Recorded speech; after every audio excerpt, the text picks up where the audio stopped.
be calm. That's what one more thing which actually I'm hoping that that helps me in the process of healing. So that's how it brought me here, and definitely in front of Chandra sir and Mr. Rakesh, I think Vani madam, I'm going to have a great life-changing experience in the next 5 days. That is how I'm coming with a big, big hope that it's going to transform me. That's how. Wonderful. I come on. Wonderful. Absolutely. Thank you, sir. Sir, you want to share? Just share crisply why you Sure. are here. Just a bit. You can sit either ways. Or you, yeah. All right. Good afternoon, everyone. I would just keep it very short and sweet because there is not much plan behind coming here. It was my birthday yesterday, and the place which I have booked myself to stay, and that place apparently didn't have the booking to be extended, and I was hoped to be there for 3 days. So 2 hours before, I just Googled, I just checked for this. I found this is there, and 2 o'clock is the reporting. I drove, I was here at 1:45. Okay. So that's one part. Second, shortly, I am here because I have been understanding the science of the meditation. I have been circling around or in the peripheral, doing all my life duties, but always fascinated by the power of meditation. So I think it's time for me to get involved in it. So looking forward to it. Wonderful. Thank you. Okay. It's great. Anybody here would like to share? Want to share, madam, why you are here? Good afternoon. I'm Kaveri. I'm from Bangalore. I'm into meditation from 2017, but unable to sit for long, or I have so many unanswered questions. I'm not getting any answers. And recently I started following PMC, and then last week I visited Pyramid Valley. Then I saw this program, and I thought, okay, I need to know my purpose of life. So, and I have come here with lots of hopes, and I'm very sure that I'll get the answer and I'll know my life purpose. Thank you Wonderful. so much. Okay. Great. Anybody else?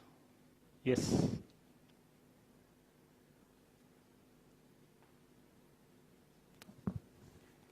Hi guys, I'm Yamini. I'm 23. I'm currently an entrepreneur. I think because I'm 23 now, I feel like life has always been like chaotic and loud in the best ways possible, because when you're in school it's chaotic and loud, university was like that, and then I went into being an entrepreneur, which also kind of is so stimulating at every point in time in the best ways possible. But I just recently realized I'm not comfortable with silence. I don't sleep in silence, I don't eat in silence. A big part of me felt like I'm not comfortable being with myself, with my thoughts, and just being me. So I asked my mom, I was like, what do we do? And she was like, maybe we'll go to a psychiatrist, we'll go to a psychologist. And I'm like, there's nothing wrong with me. I just want to better myself. And then I came across a couple of your YouTube videos. So I feel like that resonates a lot with where I want to be and a version of myself I see myself being. So that's why I'm here. Hopefully I'll get there. Okay. Having clarity and connecting with yourself. Awesome. Yes.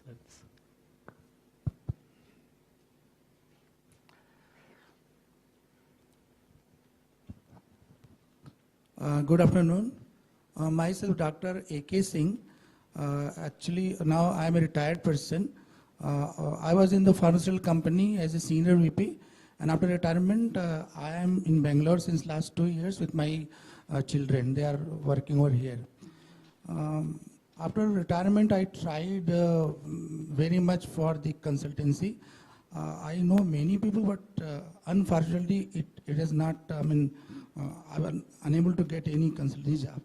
Then I gone for some business, and in business there is a huge loss also.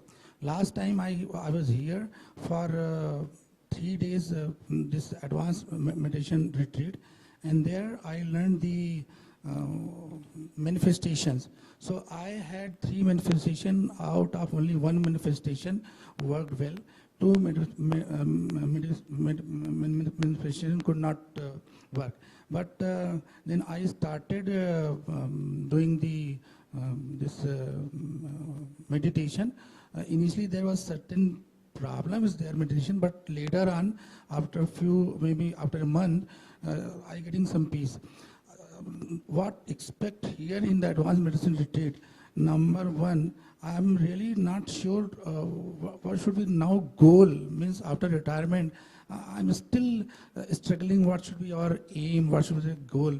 Second thing, I'm not clear what manifestation should be taken right now, because so that, and also if I will take certain manifestation, how it will work to complete. So these are my some queries, questions, and answer that I expect in probably in 5 days this retreat I could get it. Thank you. Awesome. Okay.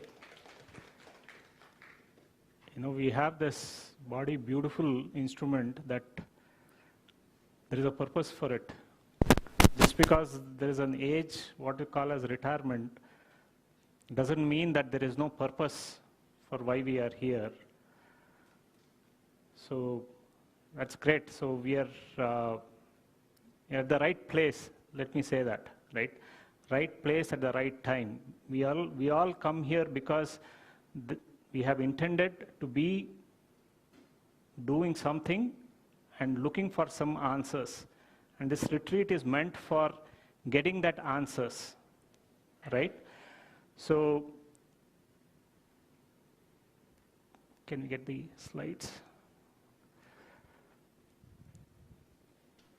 So, what I would suggest, all of you, of course, I'm great, many of you, some of you have come, spontaneously, which is actually the best way to approach this retreat. But no matter what your purpose here, I suggest leave out everything outside and just be here fully for the next 5 days. We will go through intense practice of meditation. There will be some, wisdom, and there will be some sharings. Be fully involved in it, because whatever that you are here for, we can come at different points in time, right? So be here fully with absolutely, zero in your mind, right? Be here without, thinking, okay, I did this in the past, I did that. So am I going to get the same? You leave out everything and see as if it's completely new. Because everything for us to experience, we spoke about spiritual scientific mindset, that is to be connected with everything and everybody, and to be experiencing the infinite potential. Our mind is the barrier. Mind, the subconscious, is a big barrier towards experiencing that unlimited self.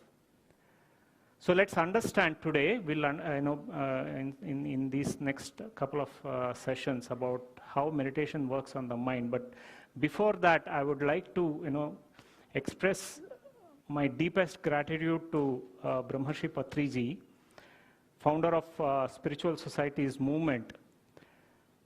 He was one of the greatest masters that I met. I was very, very fortunate to have spent some time.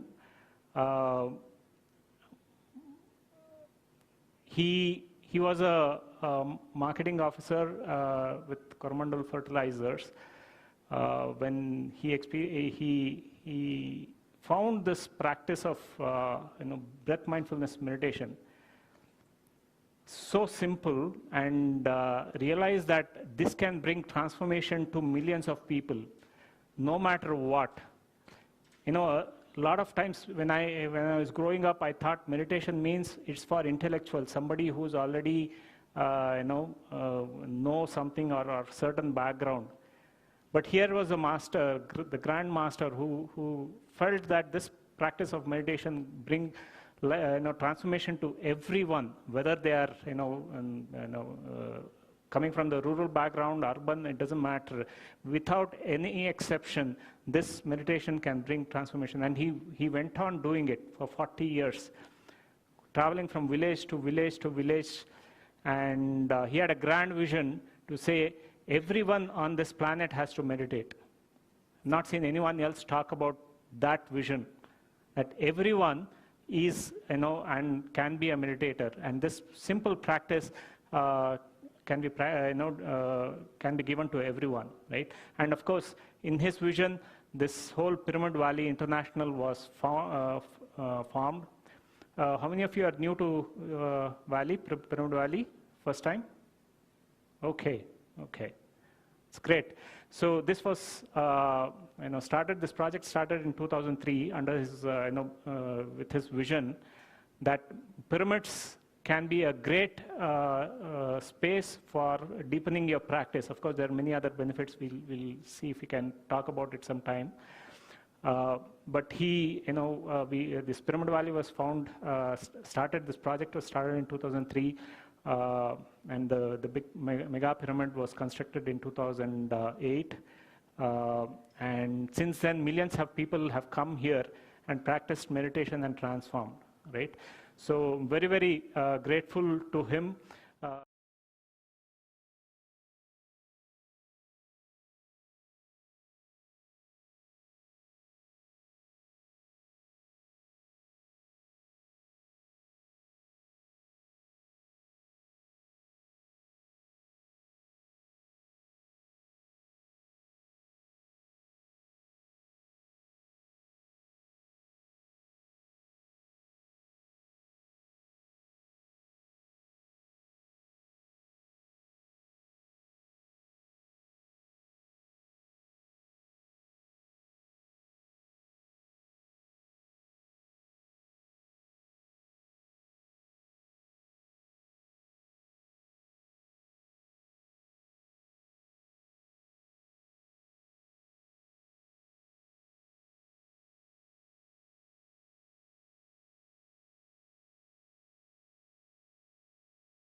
Right? Meditation is highly scientific. When I started this practice, we hear meditation of a lot of mystical experiences, but it also has a lot of scientific basis, right? It truly transforms our mind, brain, and neurophysiology, right? So,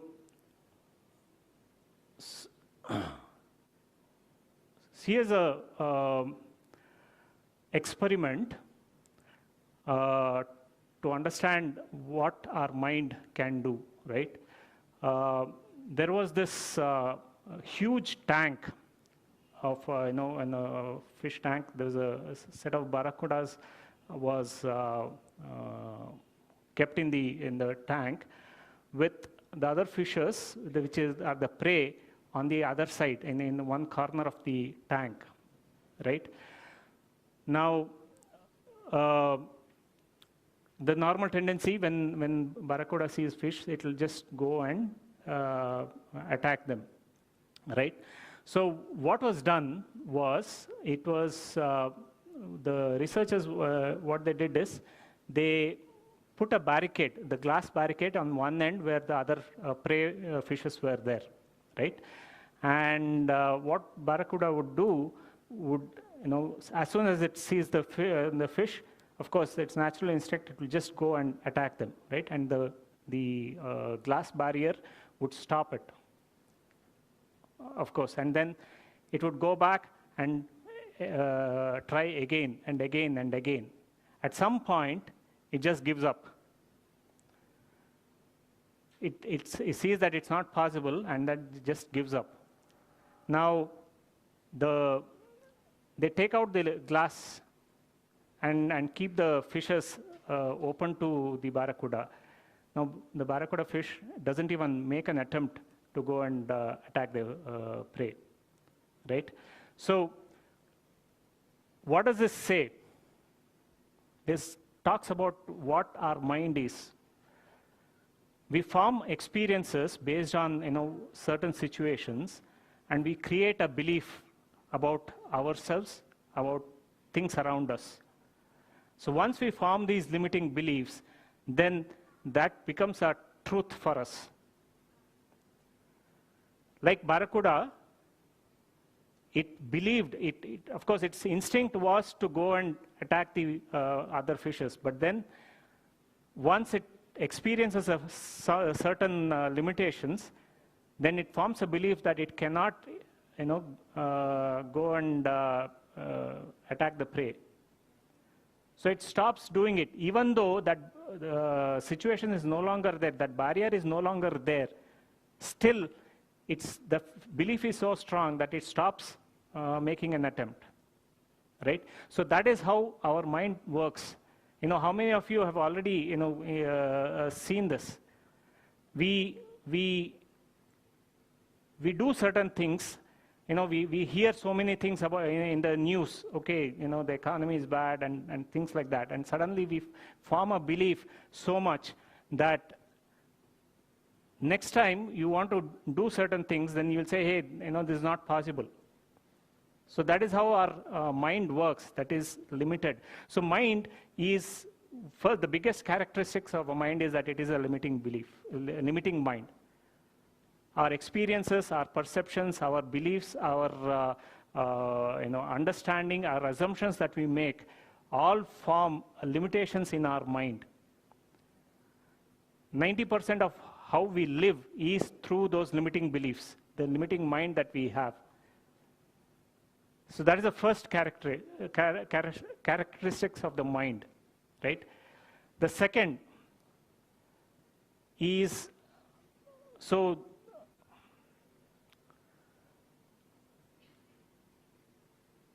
our mind, the limiting mind is formed through negative experiences, negative thoughts, negative emotions.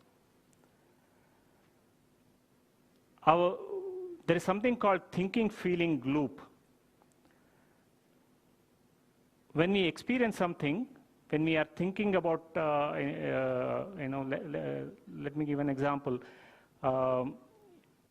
You start out in the morning, and in the traffic, somebody cuts you off, and suddenly you start thinking, oh, why is that person? You start getting angry. You start feeling anger at that person, right?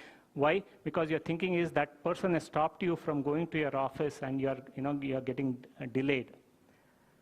Now the negative emotion that comes out of it, now you start further thinking, oh, you don't stop at just getting angry at him. Then you start thinking, oh, my meeting is getting late.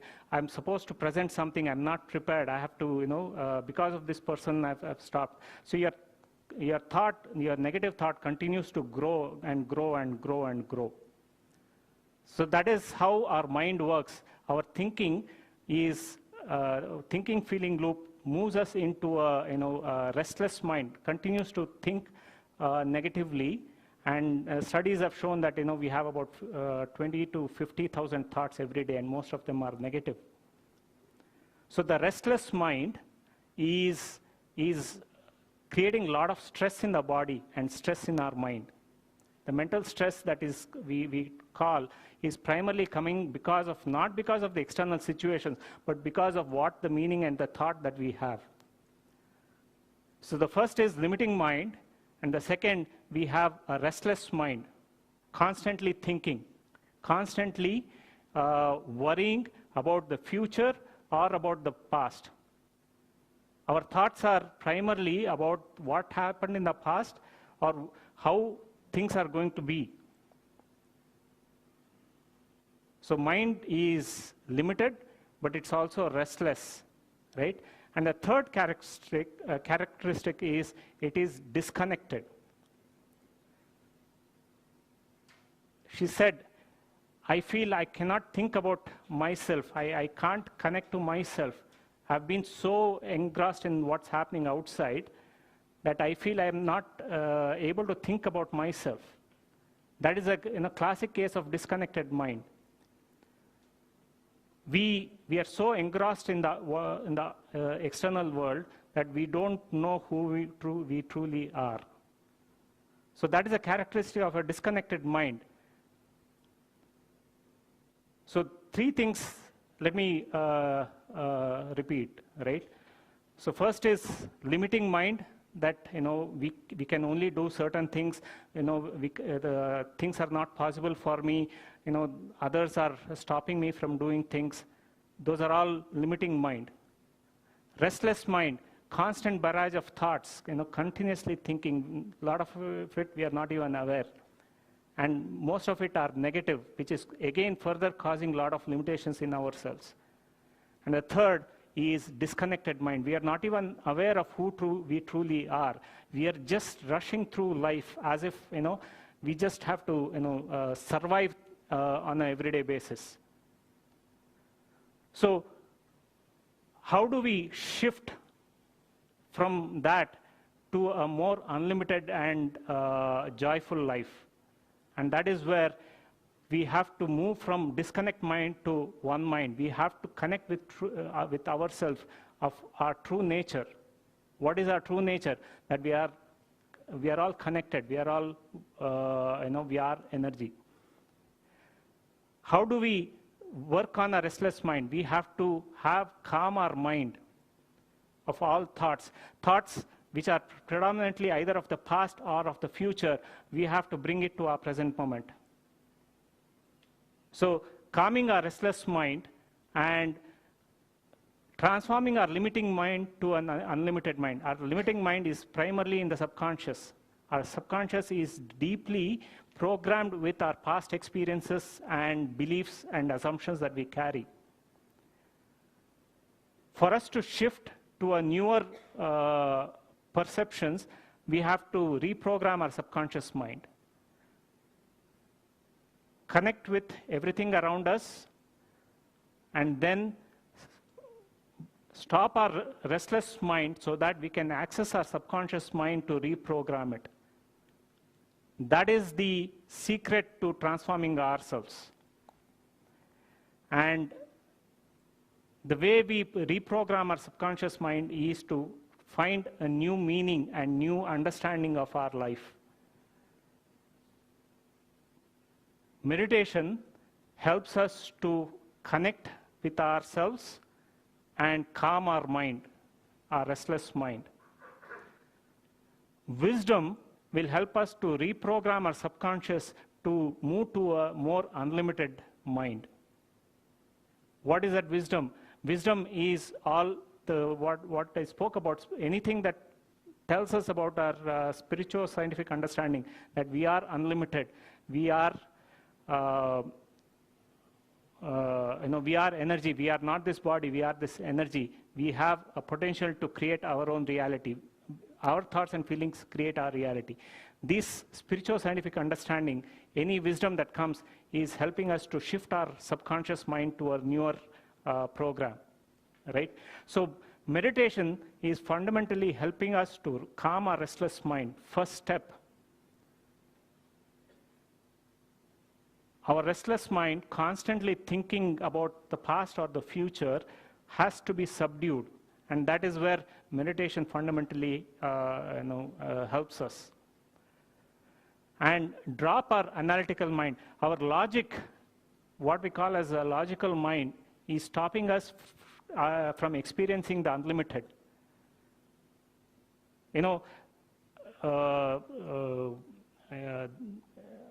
You have a great opportunity to travel someplace, okay, and suddenly the logical mind will say, oh, this weather, I don't know whether it will be great or not. What will happen if I go there and if it rains, I may not enjoy it. Now, the logical mind will start pulling in a lot of limitations. So first step is, when we want to reprogram, is to calm that logical mind. And meditation is helping us to bring down the analytical mind so that you can access the subconscious mind. That is what we are going to do in the next 5 days. We are working on ourselves to reprogram that subconscious of whatever limitations that we are carrying, right? Scientifically, meditation is also working on our brain. It's not just about the thoughts and feelings, it's also fundamentally shifting the neurophysiology of our brain. Studies, and there's this landmark study by Sarah Laser. She was there in our last conference virtually. She, from Harvard, she did a study on meditators who practiced consistently meditation for about 8 weeks. And what she found was the brain. So the brain has something called the neocortex, the outer part, the folds. In our high school biology, you would have seen the folds in the what we call as a gray matter, right? What they found was people who are practicing meditation for 8 weeks, their brain is thickening. The gray matter is actually physically thickening. Now, what does that mean? When most of our sensory perceptions, our ability to make decisions, our ability to think clearly, our ability to, the front part of the brain is called CEO of the brain, to direct what we want to do, where we, how we want to do. All of those thinking ability and what we call as a conscious part of the brain is in that part. And that part is actually thickening. That means there is more neurons, more neural connections that is happening. So studies have shown that the brain is actually thickening. The second side is that the brain waves, the brain is operating in multiple frequencies all the time, right? It's a beautiful electromagnetic instrument, if you can call that. Now, brain is operating in multiple frequencies. Normally, when we are awake, it is operating in beta frequency. That is, we are alert, we are awake, we are concentrating on certain things. But when we are stressful, I spoke about restless mind, we are operating at high beta frequencies, where there is absolutely no learning. We are, constantly, overwhelmed. Now, what does meditation do? Meditation helps us to move to more beneficial states. It straight away helps us to move to alpha state. Alpha state is a great way where we can learn a lot of things. Our brain and our mind is ready to grasp many, many more things. That's why meditator says, my learning ability has improved significantly. Our parents always say, get up early in the morning and study. Why? Because when you get up from sleep, your mind is in that alpha state. Now, meditation is actually taking us at will, and as a senior, as you continue to practice meditation, your mind is in the alpha state even in the wakeful moment, not just during meditation, right? So we move to alpha state where you are, have significant learning ability. We also go, and in this retreat, I'm sure most of you will experience these deeper states. You go into theta state where there is a lot of creative insights. The clarity, the intuition, the intuitive ideas that comes, all of it is when we are in the theta state. Further, as you deepen your practice, you also will go into delta state. Delta state is a healing state where body is working to repair itself. Doctors have always said, have great sleep, deep sleep, because body has to repair itself. Now meditation is naturally moving us into the delta state. A lot of these healing experiences that we will have. One of the masters, sometime back in one of the retreat, he was a senior government, retired government official. He was not able to walk without any support for a long time because he had a spinal injury. First day of the retreat, he was on the, in the back, near the gate because he could not walk even to this one without any support. So he would stay there. End of the retreat, 5 days, he just gets up all by himself and walks all the way here without any support. And of course, as he continues the practice through, the days, he would say, I started walking one day, 1 kilometer, 2 kilometers every day, 3 kilometers. So this healing experiences happen because you go into this delta state. And I'm sure as we do these longer meditations in this retreat, many of you, if you are looking to heal yourself, healing will happen. When I started my practice, I was not looking to heal, but healing happened. So you will experience this. So brainwaves, we move into this delta state, and there is also another state called peak gamma state. It's a peak performance state where we go into a flow state. If you want to do anything, you seem to be doing things effortlessly. A lot of things happen without any, you forget everything else. And meditation can take you into that state. All right? So, in summary, meditation is helping us to connect to that one mind.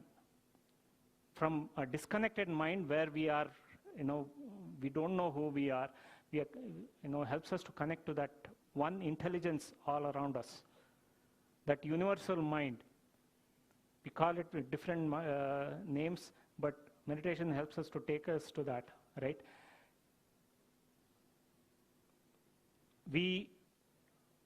And enable us to understand that we are that energy, we are not this body.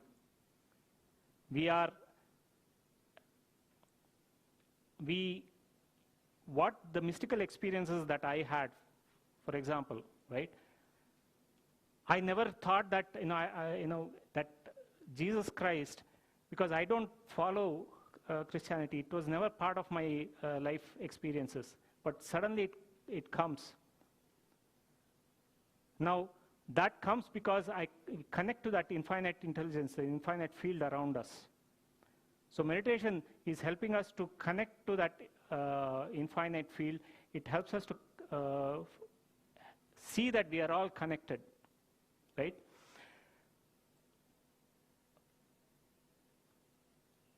Meditation brings a lot of clarity.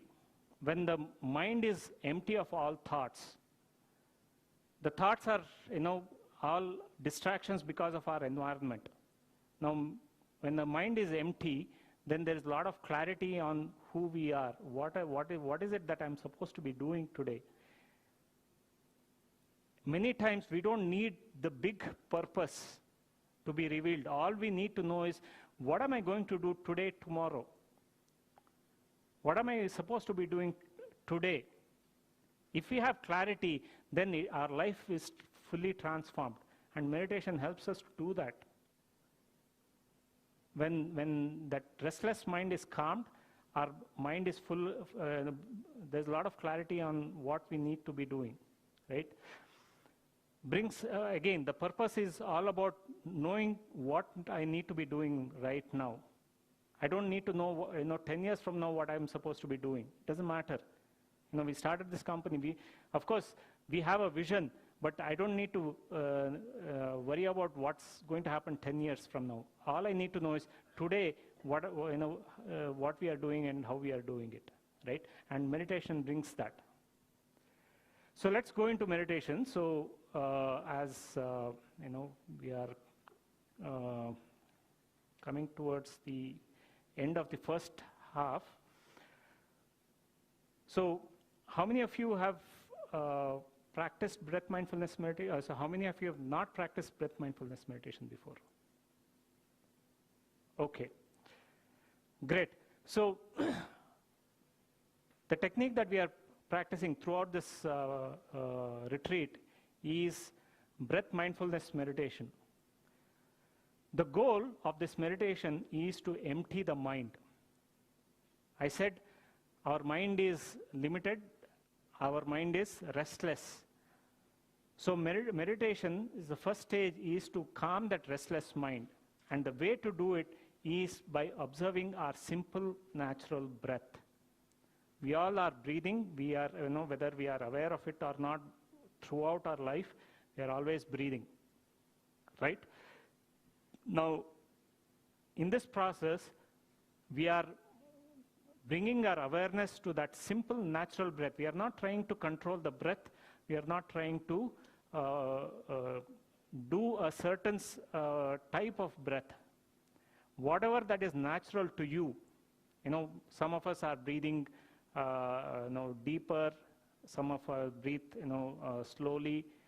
It doesn't matter. Whatever that is natural to you, you are observing that breath.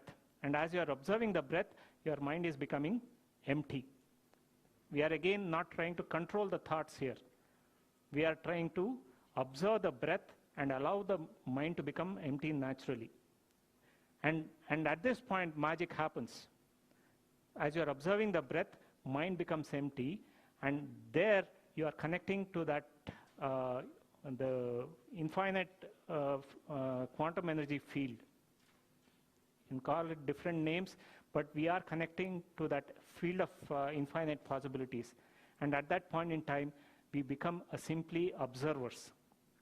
Whatever that experience comes, at that point in time, we just become an observer to those experiences. All right?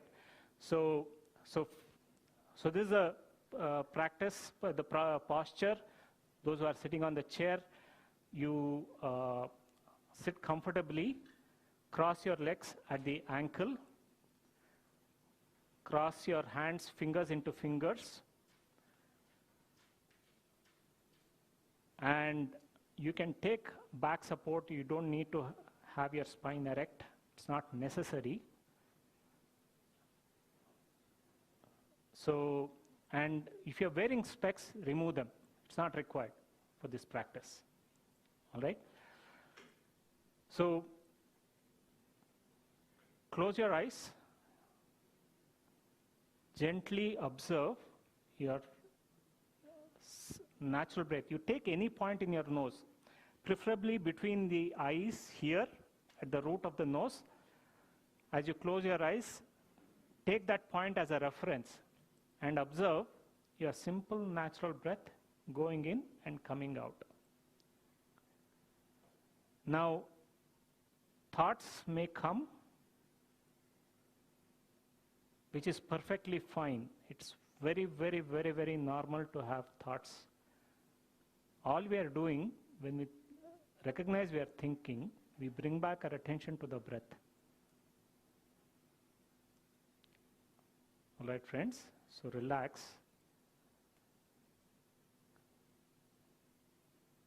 With your fingers into fingers, with your eyes closed.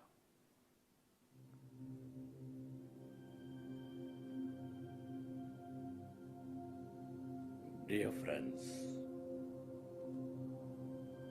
your glasses removed, eyes closed, with your fingers into fingers, hands comfortably rested in your lap,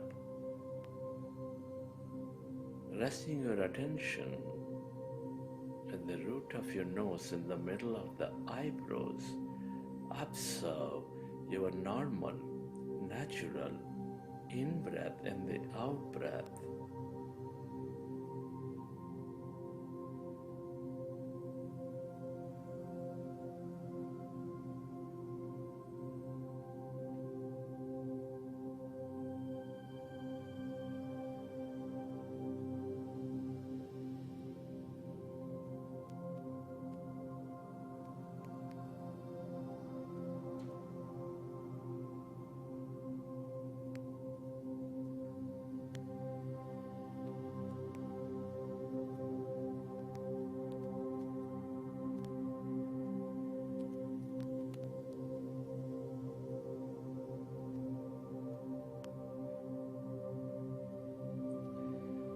We are going into powerful group meditation.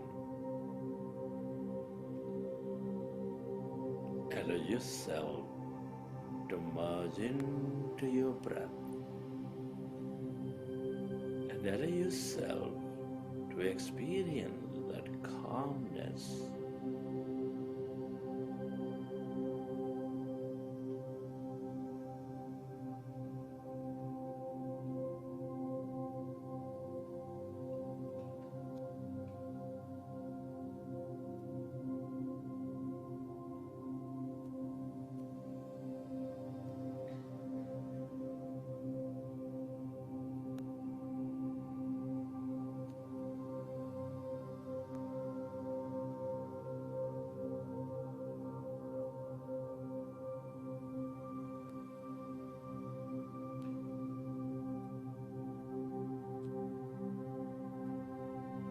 When you observe your breath, your mind becomes less and less of thought.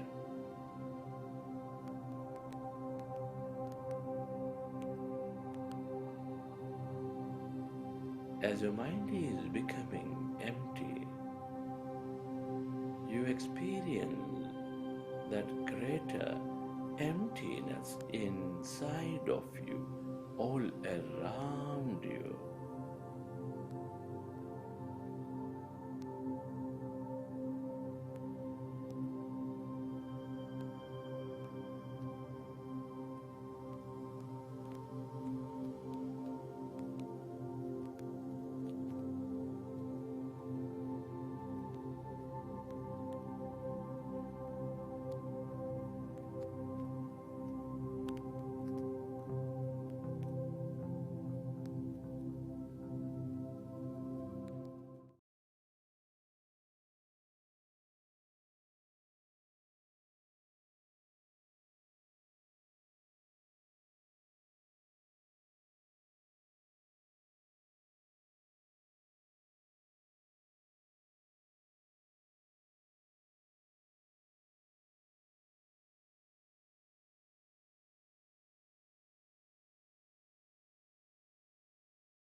As your mind is becoming empty,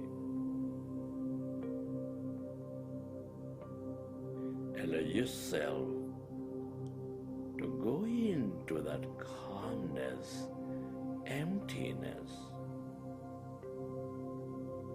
of no body, of no thing.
When our mind becomes empty, we channelize that energy into the present moment. We develop greater awareness, mindfulness.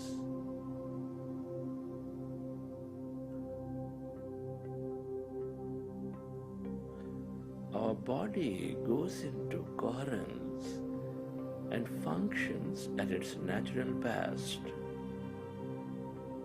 Be with your breath and allow yourself to experience that emptiness inside of you, all around you.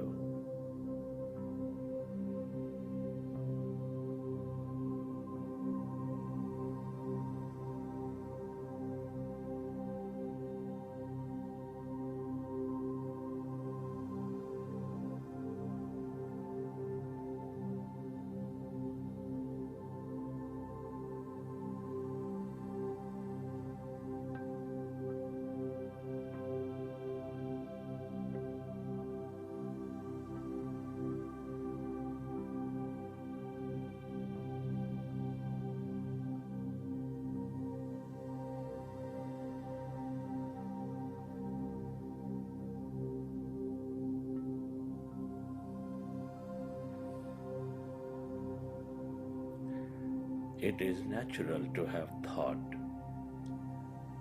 When you recognize you are in thought, go back to observing your breath and allow yourself to slowly experience that calmness, emptiness.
All emptiness is energy. This is the quantum field of energy.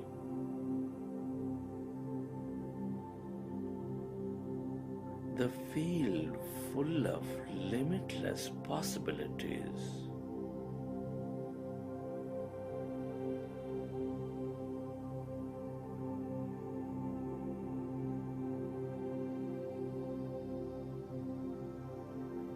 The longer you stay connected to this emptiness, this energy, the more you tune in to these possibilities.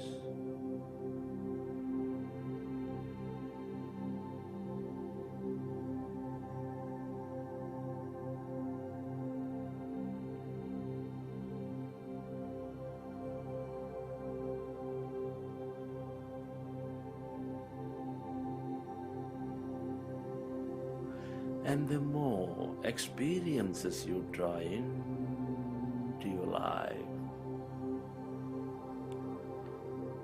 stay aware of the emptiness, energy,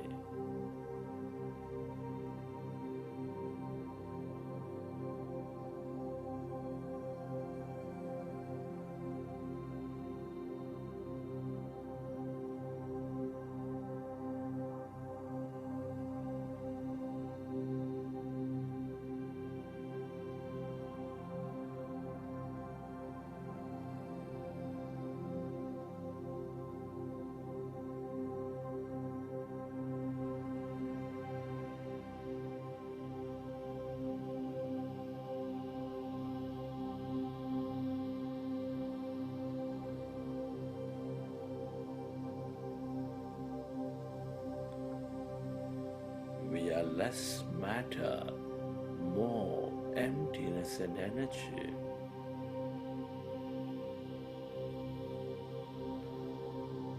The more you are within that emptiness, that blackness,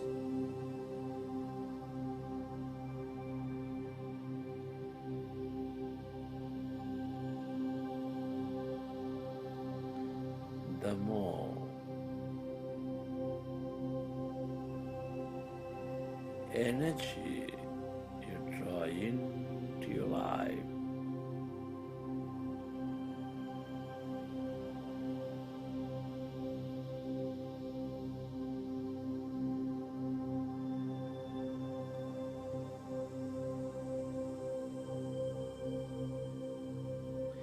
The more energy of various experiences you receive.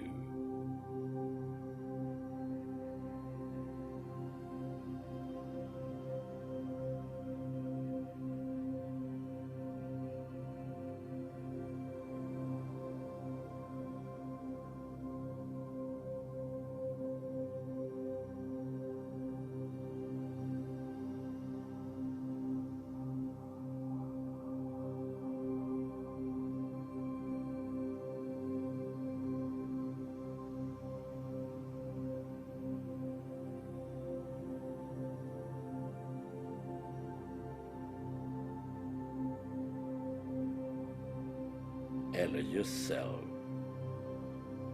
to merge into the emptiness of yourself.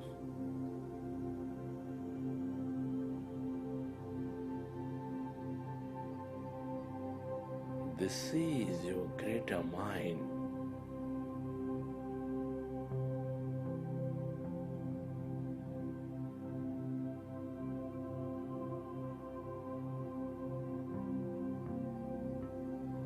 The field where all things and everyone are connected as one.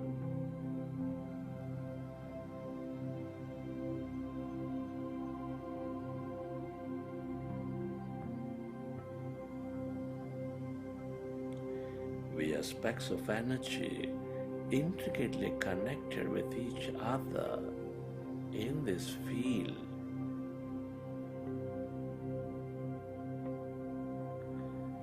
The more you stay aware of it, of this emptiness, blackness,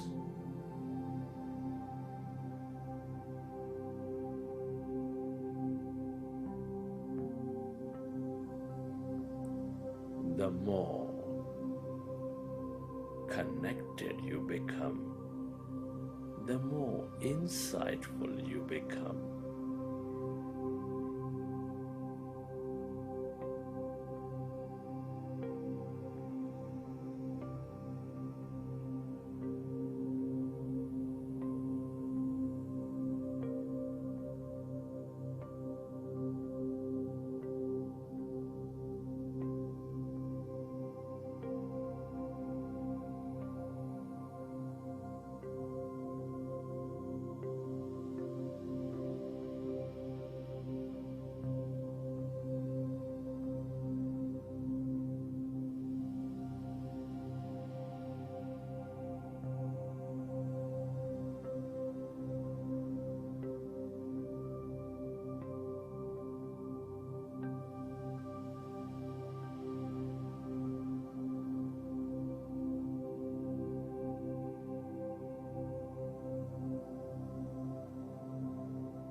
Allow yourself to stay connected to that emptiness, that energy.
Merge into the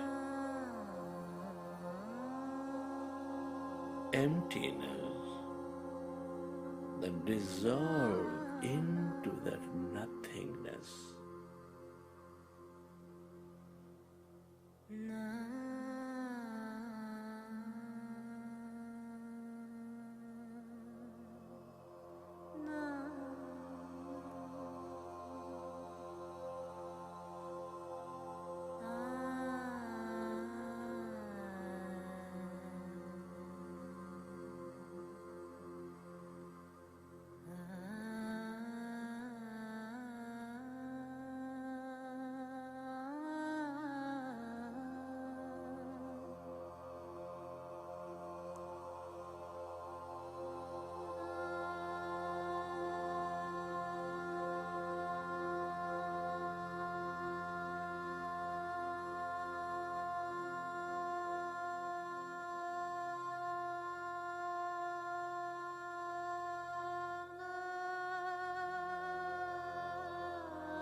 Friends,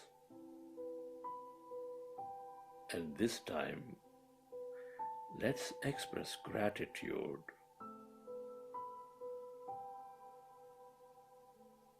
Gratitude moves us into coherence. Can you express gratitude to your parents for giving this beautiful connection to life? Be grateful to your teachers and mentors for expanding your knowledge and wisdom.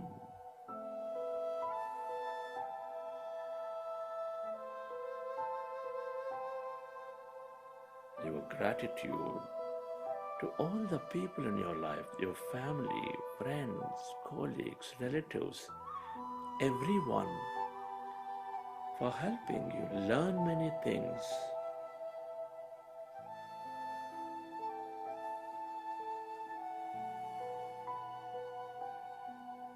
Your gratitude to this grand nature, the bird, the fish and the animals, the Mother Earth, the planet, sun, moon,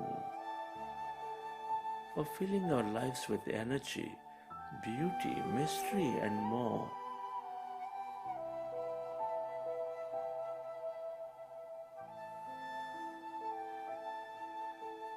Give thanks to everything you use, the technology, the system, the companies, the governments, that support our life in many, many ways.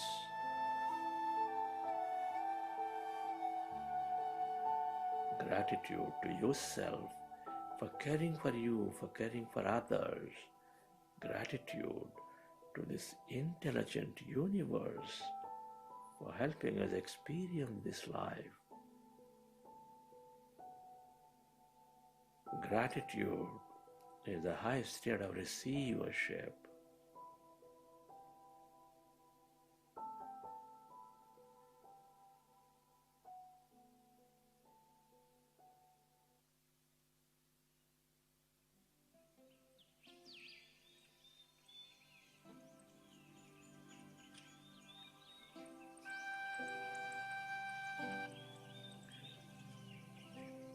Recollect your experiences from the session. How did you feel?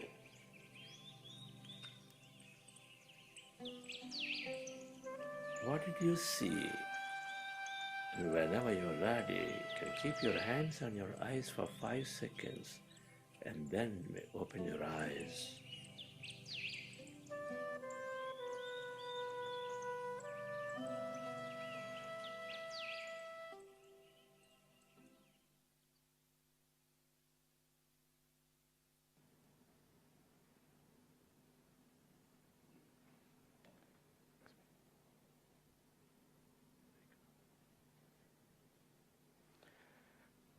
Okay, friends,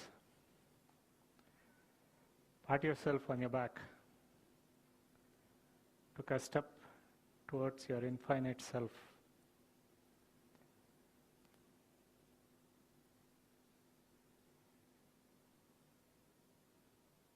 This is the fundamental practice, breath mindfulness meditation that we'll be doing throughout. Of course, we'll add a few additional processes in the next 4 days.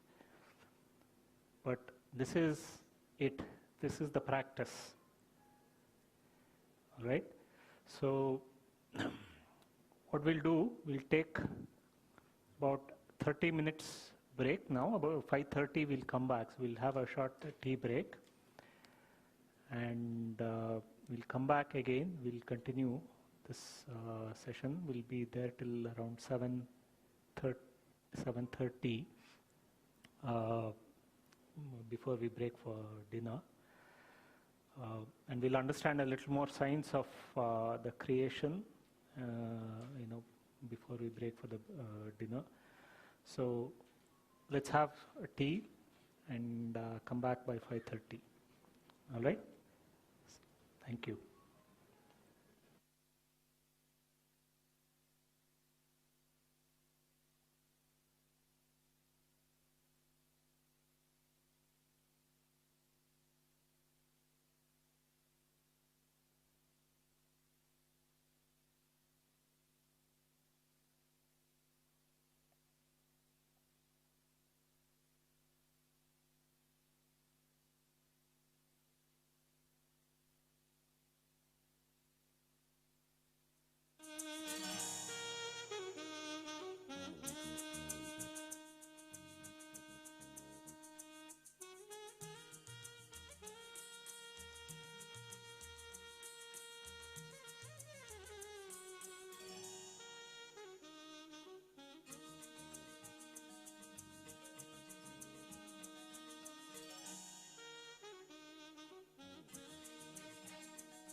My energy source. So whenever I feel like tired, low energy, or confused, I just take a break and do some start mindful breath meditation. I successfully manifested my dream university and even secured an on-campus job while I was in India. I had a long career gap, sir, and the kind of job, the kind of career I had imagined during the manifestations, I am just there and I love it. I am one of the very few people in the world who love their work. Getting into a dream job as physical therapist in USA. So I need to give an exam called National Physical Therapy Exam. So with that intention, I worked on my own thought patterns, reprogrammed my mind, thoughts, and I worked hard to read as well too. But the meditation with these affirmations and constantly replacing the negative thought with a positive thought really helped me, and I did clear the exam the very first time. First thing was I had a anger management problem. I was a short temper. I used to get angry frequently for even small. People observed I started responding to the things and situations instead of reacting it. I noticed that doing the meditations alone versus doing it in a group with the guidance from Chandra sir was so powerful and so different. This is a really, really wonderful platform to gain wisdom and do meditation, especially the group meditations. Yes, definitely helpful. My positive emotion has been increased and my negative emotions like worry, fear has been reduced. So these are one of the best profound benefits I got through meditation. Immensely benefited with this meditation. I've overcome my migraine headache and my blood pressure became normal. Since then, I have been continuously practicing. I've been learning and growing with this team.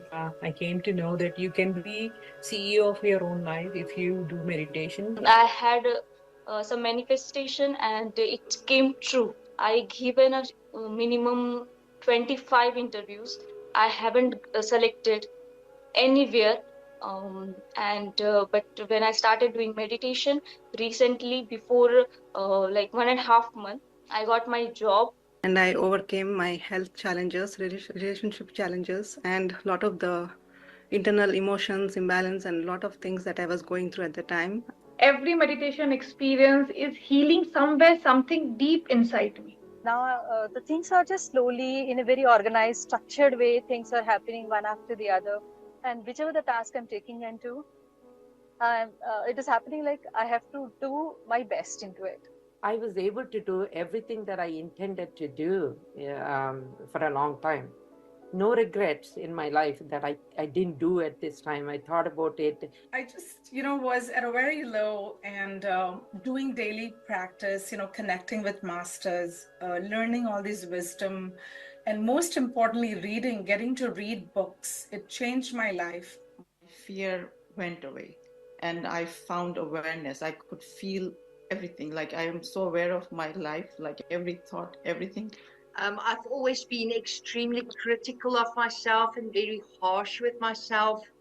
And there was such deep joy and acceptance of this child that is actually still with me. So it is a great gift. Thank you. Like before I joining the Buddha CEO, I was just suffering from a lot of bad emotions and a lot of bad, negative thoughts, kind of fear, anxiety, and anger and frustration. But I can, I can say now, I just improved a lot in my just self-transformation journey.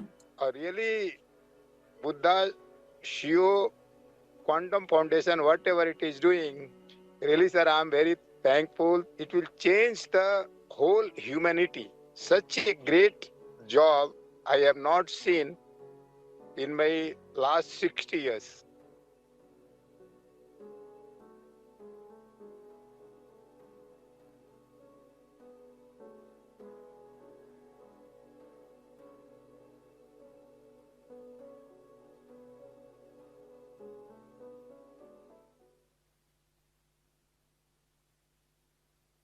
What you eat is what you become. You become heartless if you are eating hearts. What you speak is what you become. What you think is what you become. What you eat is what you become. So you have to be very careful what you speak, what you listen, what you think, whatever you eat. You have to be very careful. You can't just eat anything and become anything. You can't just speak anything and become anything. You become what you speak. You become what you hear. You become what you think. You become what you eat. You become what you see. You become what you see. You become what you hear. You become what you speak. You become what you eat. And you become what you think. So be careful what to think, what not to think. What to see, what not to see. If you see everybody always murdering animals and birds, you also tend to murder animals and birds. You become like them. Because you are accustomed to that kind of sight, you also tend to do that. It becomes normal, common for you because you have been seeing that. Whatever you hear, that's why you must hear spiritual things, not material people, not about money.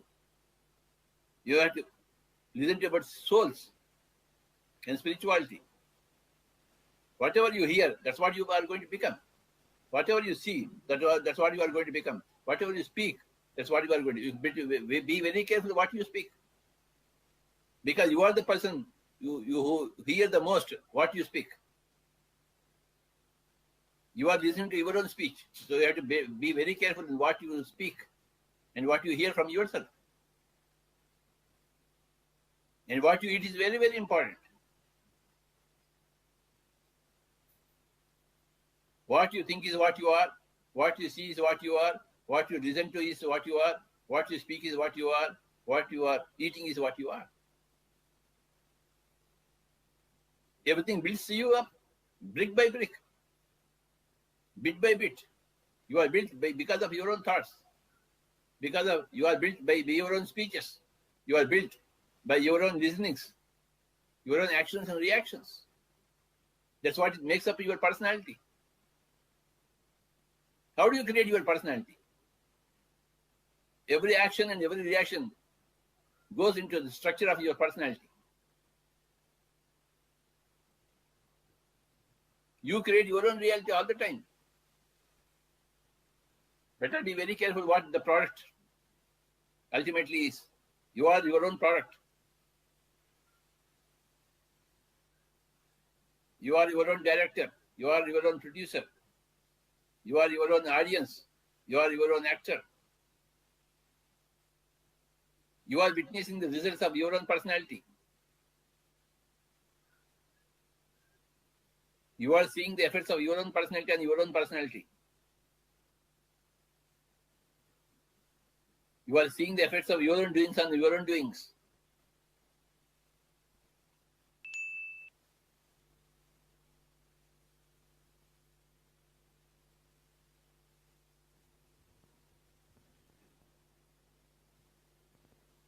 Welcome back, everyone. Let us continue in the other half of the session for today. Let me invite our next speaker for today, Mr. Naga Pradeep, one of the very, very senior meditation coaches who has mentored many people.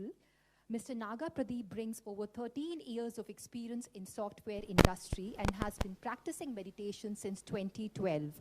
Since beginning his service journey in 2017, he has been actively contributing to spreading meditation.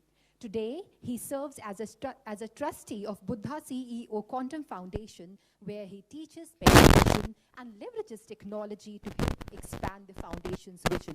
We welcome you, sir, and over to you. Thank you. Hello, everyone. Good to see the full room. Okay. So first of all, thanks to Rakesh for taking us through a wonderful session. And by the way, how was the meditation? Good? Wonderful? Did you feel any of those things which were listed there? Very first one? Okay. How about second one? Anyone in the room?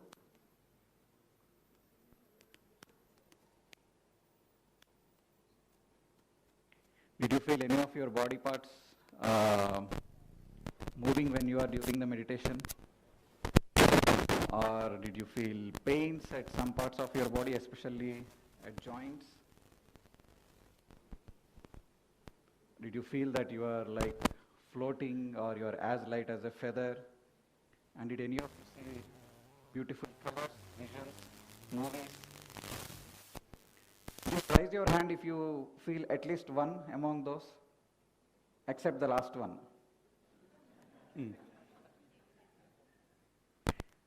Come on.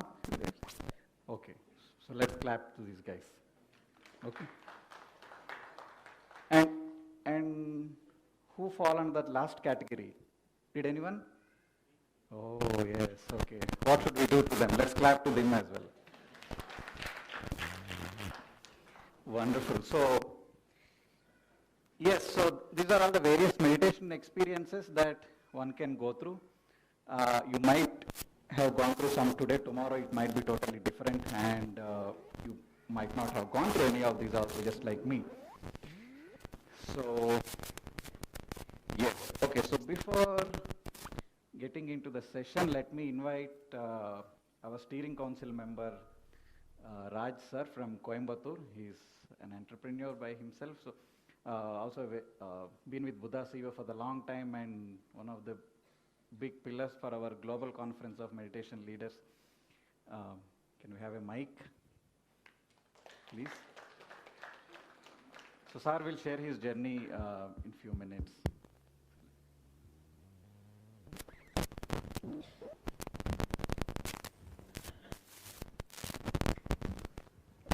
Happy evening to all. I'm very happy to be part of this wonderful gathering today. So I'm Rajkumar from Coimbatore. I was introduced to Chandra sir, Vani ma'am by my good friend Mr. Balu from Coimbatore in the year 2020. So my meditation journey started around that time, June 2020. So at the time during peak of COVID. So we were facing a lot of challenges in our businesses, and initially with a lot of reluctance and a lot of judgment, I started this practice. I was basically not able to sit even for 5-10 minutes initially, and over a period of time, I started enjoying the process, and I could see a lot of changes in my personal life and in the business life happening around. Then I started surrendering to the process. Then after that, there was no judgment or analytical mind sitting onto it. So initially I had a lot of anxiety issues, palpitation and things like that, some health issues. So after consistent practice, I could see all these things slowly moving out, and I used to have a lot of blackouts initially. So a lot of changes in the first many months of consistent practice. So it's been a wonderful journey of around 5.5-6 years for me, and yeah, we are here for a lot of transformations in the next 5 days. Wishing everyone the very best, and I'm sure you'll all enjoy. And I know Buddha CEO team led by Chandra sir, Vani ma'am, Naga Prasad, Rakesh, they're all doing a wonderful job, God's work.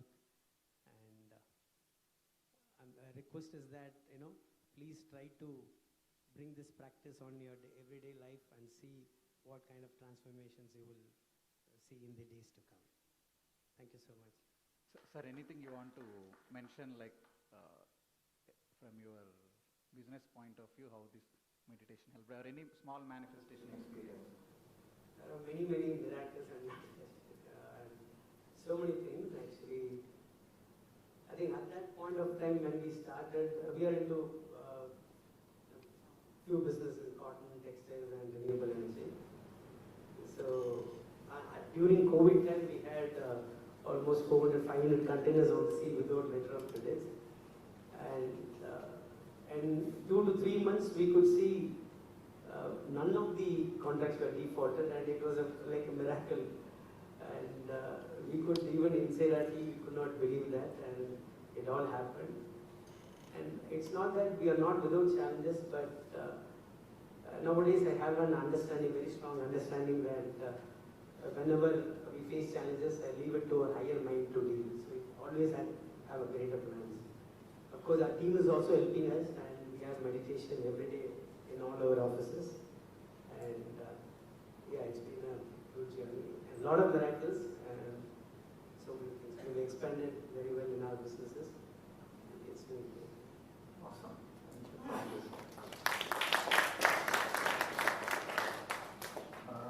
Madam Sophia from Nepal. Yes.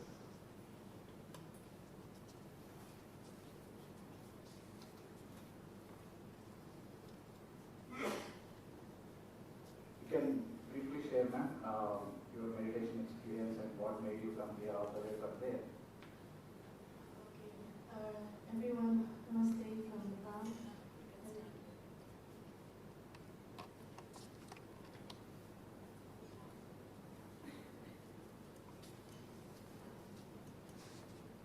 Namaste everyone, and I'm from Nepal, and very nice to meet you all here, and thank you so much for me to speak here.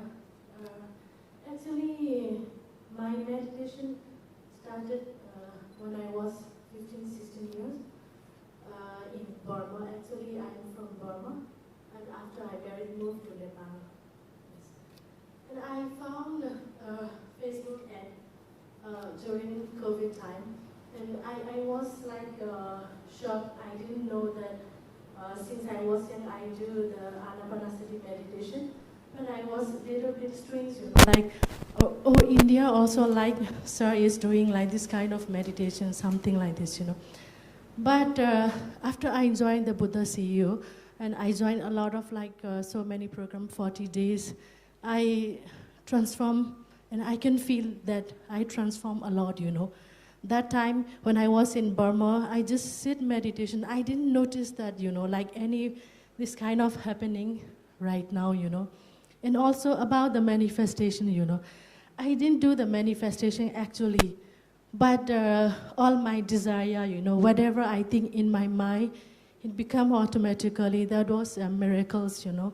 Like whatever I think also, even I didn't speak out, also, it's happening in my life. And another things, the most challenging part of my life, last year my mother passed away. And that time I was so shocked. I never think that my mother will die, you know. So I was shocked, and that also one of my awakening process, I think. And Buddha CEO helped me a lot that time also, you know. I got totally collapsed, and then I just did meditation. Even there's no like, even no 40 days online. I just replay and I sit meditation. So actually, in our life, meditation is a key for everything, what you want or like whatever you face situation, you know. And now yesterday actually my birthday, and I decided to join this advanced meditation program as myself a birthday gift. And thank you so much. And I believe that I will transform, and I believe that I'm totally 100%, 200% believe after I finish this advanced meditation, I will change definitely. And also I plan to join the meditation master course also. And thank you so much for giving me like this kind of such a beautiful opportunity in my life. And everyone I see here also, I feel like my relatives. We meet in like previous life, I'm sure. If not, how come I came all the way from Nepal and meeting you all here, and sir, everyone. And thank you so much. Thank you so much. Thank you, ma'am. Thank you. Okay, so now let's hear from Vani madam, so co-founder from Buddha CEO Quantum Foundation. So my personal mentor from the last 9 years.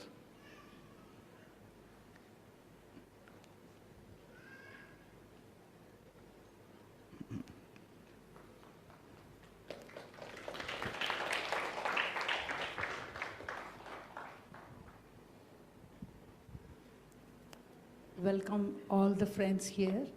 It's a great soul family here. My journey, 2002, it started with my brother-in-law. He introduced meditation to me, and That moment, he introduced meditation, and after that I met Brahmarshi Patriji. He came to my house. He asked me that question, what are you doing? Then I said, I'm taking care of my family. He said, animals also take care of the families. What is great about yourself? Then that moment I didn't understand the meaning about it. I'm surprised and I'm thinking that immediately he said, tomorrow your husband will die, what you will do? I am a very, very sensitive person, especially after 2 days he's traveling to US. I'm literally shaken because it's like one great master, guru kind of person came to home. He said, tomorrow your husband will die, what you do?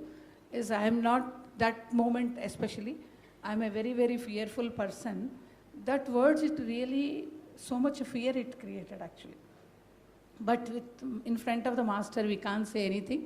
I'm crying, continuously crying because I can't say anything, but I'm so fear and scared. Why use that words, what it will happen? And especially after I got married, 6 months, my brother and Chandra's brother both met an accident. Because of that incident, whenever he's traveling, I used to have so much fear. All those things carried, and when master comes talking like that, immediately triggered, and it's so much fear it happened. Like that, my journey started. Today, I'm really enjoying my journey. As a housewife, I'm living my life. Happy, I thought, but I'll never be happy. Whatever the fears, no confidence, and always I'm thinking I'm very good, but when situation comes, I know that I'm not capable, I don't know how to handle. Such kind of personality I am. But Grand Masters always never push us, never say anything, you have to do this. In front of us, they'll demonstrate what we have to do it. Especially Patriji, there is no off-screen. Everything what he is talking, that is what he always implemented his life. That is the reason every day when I'm meeting him, every time, I used to go in front of him, very fear, because the first, whatever I met, that incident, because of that, if I go, he will ask something, I'm not practicing, I don't know anything. This is I used to carry. When we both are going, he says that, sir, this is I'm doing, this is I'm doing. When he is asking something, I say, everything is good, sir, because in front of Patri, sir, you can't talk negative. Because if you talk negative, he'll be like literally blasted like anything. He never likes that people talk, I'm sad, I don't have anything. The worthless talk when people are talking, he never likes. Everybody empowered for themselves. You be your quality and your strength, you have to recognize yourself. With the meditation, everything is possible.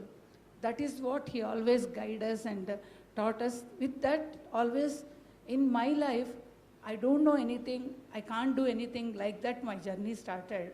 Today, I know everything, I am learning everything, I am practicing myself. And with my children, I have a great relationship. And with like a spiritual family, with a great understanding and learnings are happening. With that, every class or every master, when we are meeting, something new we learn from each other. It's not that we are teaching, they are learning. Never be end. Learning will be forever. It's a learning. First of all, teaching is another way of learning also. Whatever we are talking, just now Patri sir message, we are all listening. In every word, our thought level, word level and doing, everything has to be aligned. Otherwise, where we are living, what we are talking, what we are doing is not matched, nobody will practice. Nobody will listen our words. And constantly, I'm in my life, what I'm talking, I'm taking my words and my actions, I'm taking my responsibility. With that, every day, my day is great start in my life. Best example, 20 years I'm meditating, but I always, when I'm meeting Patri sir, everything is good, madam. I always say, everything is so good, sir. But there is no good inside at all. So much irritation and so much he is not doing, nothing, I'm only doing everything. I used to carry so much. But in front of the masters, so much drama. But I don't want to tell anything because he will say, oh, you create your own reality, that words I'm not able to accept it. But the moment, every time saying for him and coming home, what I am missing, I understand. What I am talking, I am cheating myself, not cheating the master. He is no, like another disciple or another student for him, another friend for him. But every time talking what I'm talking, I'm not practicing in my life. Just a drama, just as say hi, time pass. Those things I didn't like it. And every day when I'm going, I didn't even know what I carried with me. But I practiced over the period, whatever certain things, and it really helped me in my life. And my decision, changing my destiny. This is really, it's happening in my life. Truly I'm experiencing. And especially in a COVID time, and 20 years my experience, especially the COVID started, how grandmasters unconditionally work with us, we will know over the period. Whatever I experienced it, when he started with Patri sir named it that Buddha Seva Quantum Foundation, the work started, every day he said, I want to start my journey with how I'm going to office, I'll get up early, I'll do my work. Then I thought, generally I always finish my work, later I'll take bath, I'll do work that way. But I thought, this is the right opportunity, I should schedule myself, that discipline for myself is important this moment. And every 40 days for me, it's like my yajna. It's like, I want to really work on myself. Literally every 40 days, I learn something new, not only subject and meditation, listening others' masters' experience. Oh, 40 days for them it's possible means, for my life also possible, but this particular area, I'm not at all thinking in that way. In my life, this is not possible. In their family is different. My family is different. Always we have reasons, but for them it's happened means for us also it's possible. When we see all those things with the meditation, more acceptancy and we work on ourselves. In everybody's life, story is same. Situations will be different and persons will be different. But how we are handling with the meditation is really always like a magic, it will happen. When you trust the process and always, it's a great journey. This is what constantly I am experiencing. And 5 years, every AMR, every 40 days, truly I'll come for myself. Whatever I'm experiencing, when I'm talking with everyone, how fortunate I am, what should I learn from them? All those things, always a great journey. And this, especially AMR, intensive meditation, the wisdom, 40 days meditation, and we all read some books, that knowledge only it will be there. But the group conscious, everybody, I want to change this 5 days, I want to work for myself. I really want to give best for myself. Those things coming together, there's a consciousness, always, that group conscious, always it will help us. That is the reason these 5 days, who all are in this room, please give best for yourself. And you'll see the difference. At the same time, you have any doubts, whole team will be here. With whom you connect, you want to, oh, this person may not be answered right way. At the same time, they are busy. Don't assume, and at the same time, don't think. If other person, they will think, oh, this is the basic question. Everything is basic. The basic we should know first. That is the reason nothing is lower, nothing is higher. We have to clarify our doubts. Our journey will be more grateful. And we enjoy, when we enjoy, that fragrance will be for the family, for the extended family. Thank you so much and congratulations. We all doing this mission for the AMR. Spreading meditation, one group is moving 5 days after that to the world. Please carry this for you, for yourself, for your family, for the extended family, where is really required. Thank you.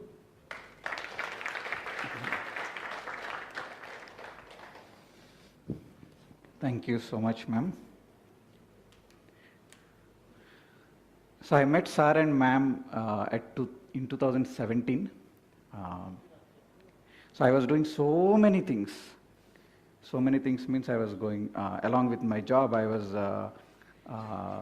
doing some part-time, some network marketing business, and then some yoga, and then so many sports, all those things. I felt it was taking a toll on my body. And I was consuming a lot of supplements in order to keep myself active and healthy all the days. So actually, they simplified a lot of things for me. So, I used to have a lot of interactions initially with sir, especially we used to have long conversations, or 45 minutes, 1 hour, and then he used to guide me in many different ways. So they never told me to drop any things, but then slowly, one by one, all those things which were actually creating confusion and taking a toll on me, I actually dropped. So by 2018 March, I was doing only 2 things: going to office, and then once my office is done, I'm going to meditation center. I was only 26 by then. Okay. So,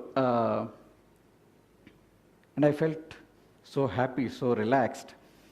I'll tell you one story. So in 2020, when I thought I should get married, then I had a big list of items written on the paper. So I was attending these manifestation workshops, right? So manifestation always says like go into detailing, more and more detailing, and then you visualize all those things. So I was writing so many things like, okay, my wife should be working, and then so-and-so company, so-and-so technology, because Bangalore, very expensive city, how with one income we'll survive. All those things were there in my mind. Again, it was a lot of confusion and chatter. And it was COVID, right? I was not even here. I was at my hometown. So one day I called madam, and then I was telling all these things. She said, I'm not earning, but we are living happily and with abundance. Who said that the other person has to earn, and why are you writing so many things? So it was like a bulb switching on. So then I dropped all those things again. What is the only criteria? There is a book called Conversation with God by Neil Donald Walsh. So he says the only criteria that if you want to invite someone into your life is see the other person is supporting you or helping you, even though if they're not participating, but just see if they're supporting and helping you. That's the only thing that I wrote on the paper. So that's it. Within 15 days, I got married, and we were there for, it's been 6 years now. So why I'm telling this is, madam said, right, this 5 days you interact with people, make good connections and friends. So just see if you can also pick that mentor. So they'll actually simplify our life a lot. Okay, there are so many stories we'll keep sharing in the next 5 days. So let's get into the session. Okay, any idea what you are going to do for the next 5 days? Do you have the agenda with you? Okay, so don't read that. So just, why am I flashing that? So you will have 3 sessions per day. Okay, morning, and then before lunch, and then post lunch. So between every session you will have 90 minutes break, and then we will tell you what you are going to learn in the next session only in the before session.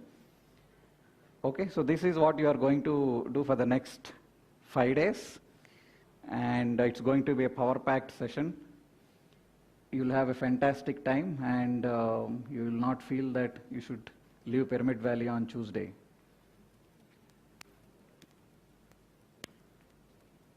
Okay. Does anyone heard of this term called placebo? Yes? Yes? Okay. Would like to say, what is it?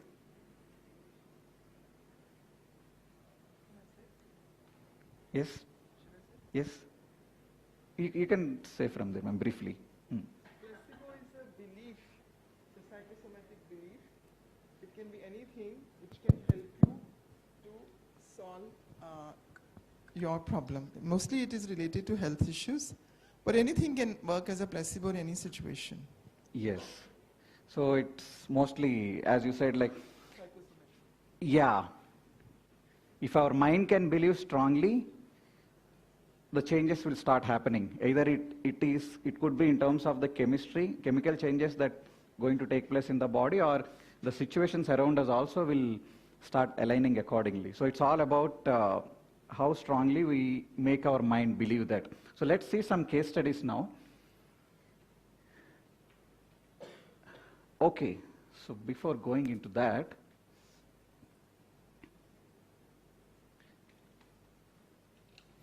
So in the first session, Rakesh sir mentioned about meditation and then the wisdom, right? And what does these two leads us to? So we live our life with lot of awareness. So what happens when we live our life with lot of awareness?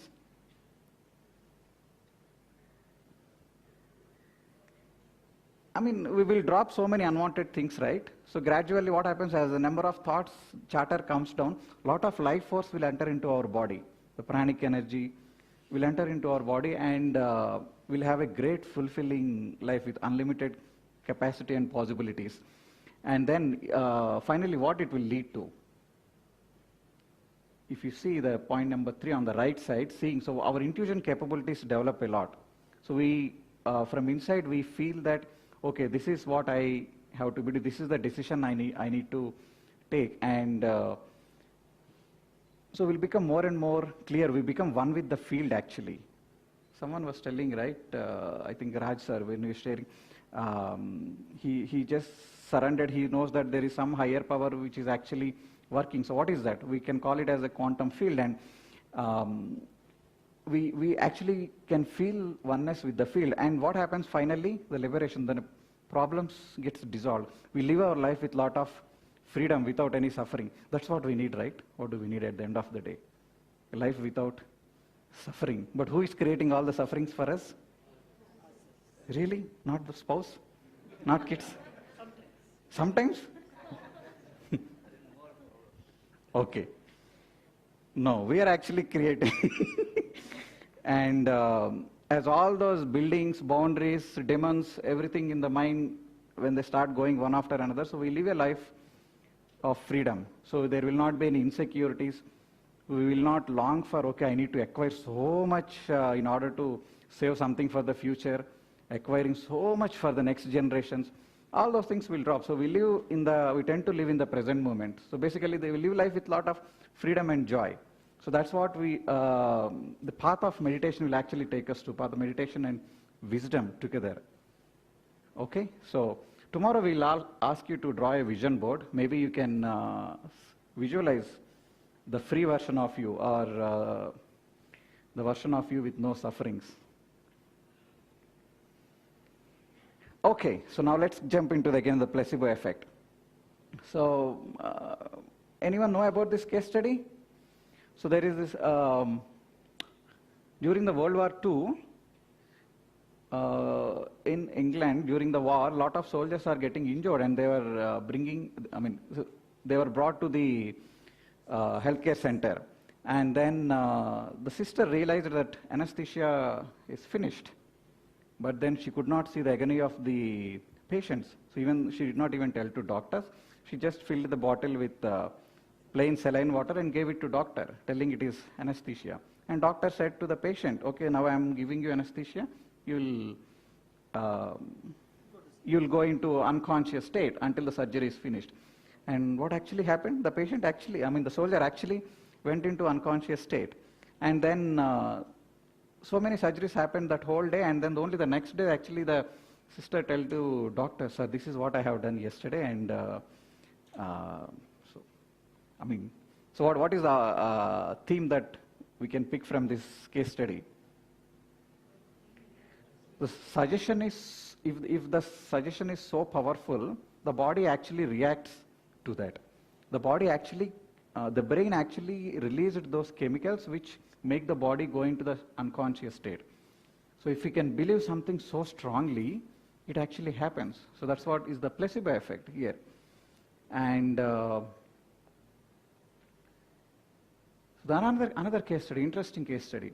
So a group of senior citizen people, this is a research done by the Harvard students. So a group of senior citizen people, they have been taken into a resort, and this entire resort has been, modeled or themed in such a way that they were taken 40 years back, 30, 40 years back. They put the posters of the movies which were running 30 years back, and they started playing those serials on the TV which were 30 years back, and then the songs of which they were listening 30 years back. So the entire resort was modeled in that way, and they were asked to stay there for 4 weeks. Okay, and what happened after 4 weeks to all these guys? People who are walking like this, they started standing back. Okay, and many people said that their joint pain has gone and their nails started growing and their hair started becoming gray. So, what happened in these 4 weeks? They felt they were young. They felt they were young and they believed that they were young because the whole environment has been pictured in that way, and it was very easy for them to believe. So the environment plays a very vital role. The mind believed so strongly that, and finally they started acting as if they were 30 years younger. So that's what it is. I mean, the whole game is how we make our mind believe something.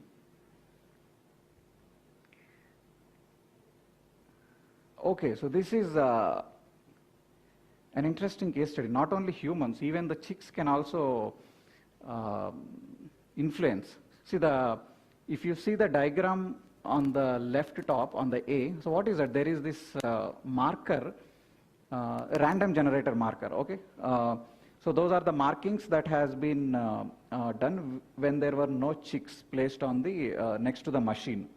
Okay, so that is the case study, first case study. So when you see the picture, what you're saying, the markings are everywhere, all over the chart paper, right? So what happens in the case number 2, case B? So they kept 15 chicks next to that machine, okay, next to the chart paper. And then, so the machine started spotting very near to the chicks. So what happened there? So these chicks, they were so small, right? They couldn't even see. I mean, they thought that anything that is moving is their mother. And what chicks want? They want the mother close to them, right? So they actually, their thoughts were in such a way that they want the mother close to them, and it actually started influencing the machine to point readings only onto that side. So it is not only the humans, I mean, the thoughts can create the reality. The beautiful case study it is. If chicks can influence the machines, what humans can do, you can only imagine what is the infinite potential that each one of us will have. So basically, our thoughts and feelings create our reality. If chicks can do it, we can definitely do it.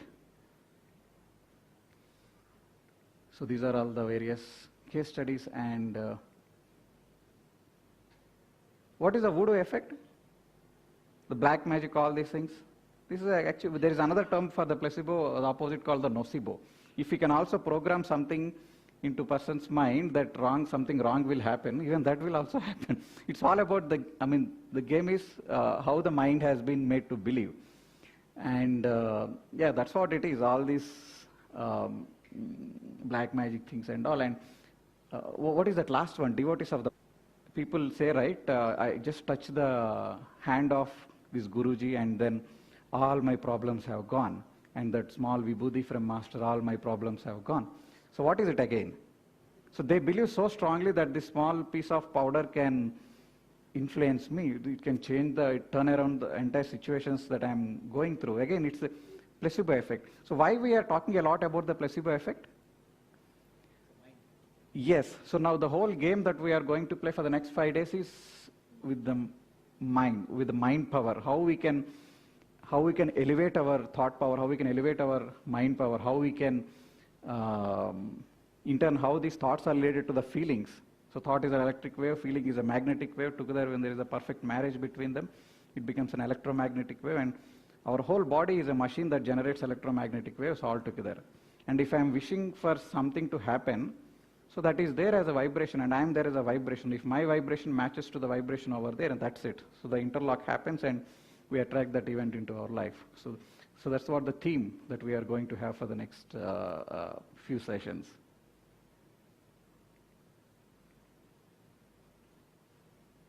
So our thoughts and feelings constitute our state of being that creates our reality, and meditation changes our state of the being. Okay. So now let's go a little deeper into science. Did anyone watch the Oppenheimer movie? What's that recent Christopher Nolan movie? Not the recent one, the before one, Oppenheimer. No one watched? Niels Bohr actually comes in that movie. No one watched. Surprising. Oppenheimer, the one who introduced the atom bomb. Okay, fine, doesn't matter. So, what is the Niels Bohr? The whole concept behind the invention of the atom bomb is this: everything that is real is made of things that is not regarded as the real. That means whatever you are seeing with your physical eyes is not actually true. There is something, there's something busy, something more which we cannot see with our physical eyes. So now, so if I put this small piece under electron microscope, what will I see? It's a bunch of molecules, right, that are packed together. And if I magnify even more, what will I see? Atoms. So all these molecules are again binded together by atoms. So if I go even more deeper, what will I see? I see subatomic particles, electrons, protons, and neutrons. So if I go even more deeper, what will I see? Yes, it's nothing. So, whatever I'm seeing as a physical mass is actually made up of nothing. It's not nothing, it's no thing. There is no thing as such. So what is there then when there is no thing? It's all empty. It's all emptiness, completely filled of energy and information flowing all the time. Did you ever question who is telling to every cell of your body functioning so efficiently? The cells at this part of the body does the action for the kidney. Cells at this part of the body does action related to the heart. This part of the body, different action. Who is guiding them? Am I guiding with my conscious heart, conscious mind? No, right? There is some intelligence. So this emptiness has a lot of information and energy, and every cell in our body goes into that state of nothing almost 7 to 8 times per second. And what do? They go there and grab the information, and that's when they function so efficiently. Because every cell is made of protein only, right? Same material, but at different parts they're doing different things. There is some intelligence that is guiding. So it is the information and energy that is there in this field that is actually guiding. And what happens? When this communication disturbs, that's when the illness starts coming onto our body. So this is the default state of the body, to go there, get the information, and then function.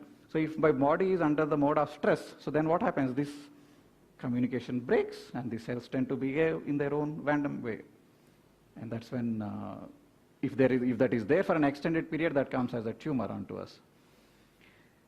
Okay, so the reality we put into words is never reality itself. Heisenberg.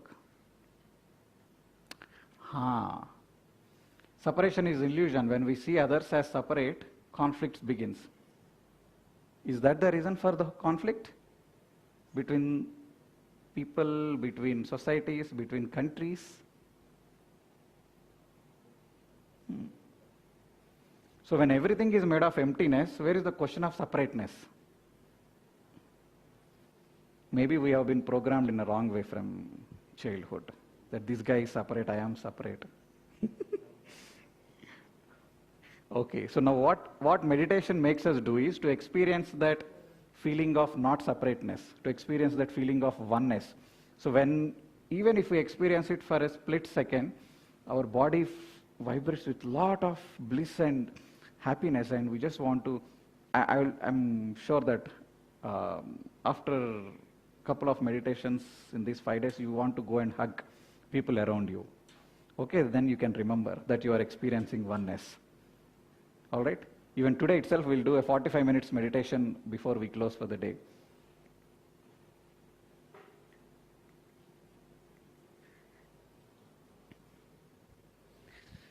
Okay, so what is quantum physics telling? So we are less matter and more energy. And we are unlimited possibilities and potential. Our observation manifests the possibilities.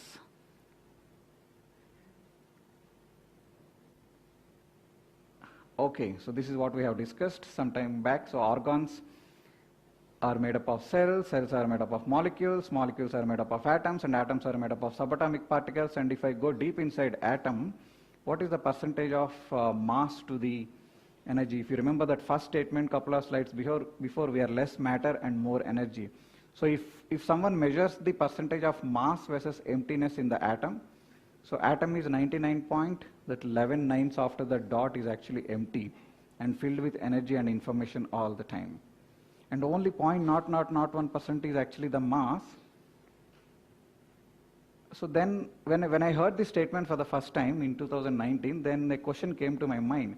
So what is this that someone is seeing then?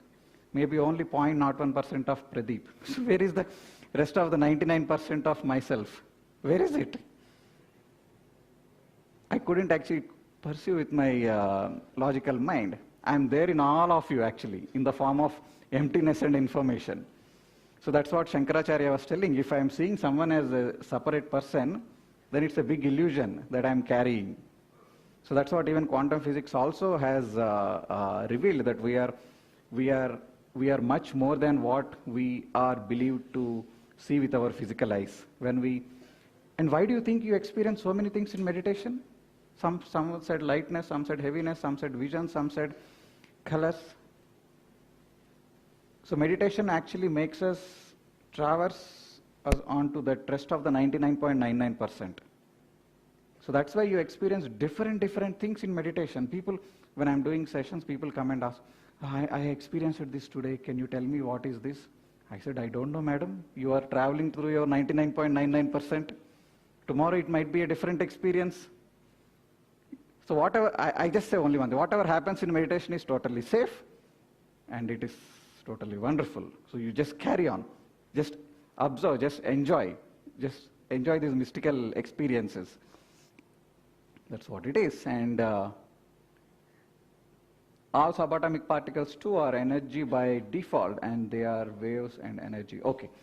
So before going into this, let me talk about a little bit about possibilities. What is possibility? I keep asking a lot of questions, so that's maybe. Okay. Tell me one possibility, what it can be if you are not here today. Where you would have been? At home? Office? Sorry? Anywhere in the world. And if you start telling, how many it goes up to? 10, 20? Many? Infinite, right? Oh, that means at every moment, how many possibilities are there? Infinite possibilities are there at every moment. But then what happens? We put our attention onto one and we choose that possibility. Correct? So then, if we apply the same analogy to the goal that we want to manifest, it is also there as a possibility. At what time it is there? At all the times it is there. What I need to do, just like how I put enough attention to be here, if I am able to put the same amount of attention onto that possibility, that also will come into my life. So that's it, as simple as that. So if people say that my manifestations are not happening and my goals are not getting fulfilled, so what does that mean? What does that mean? Possibility is there, but why is it not happening?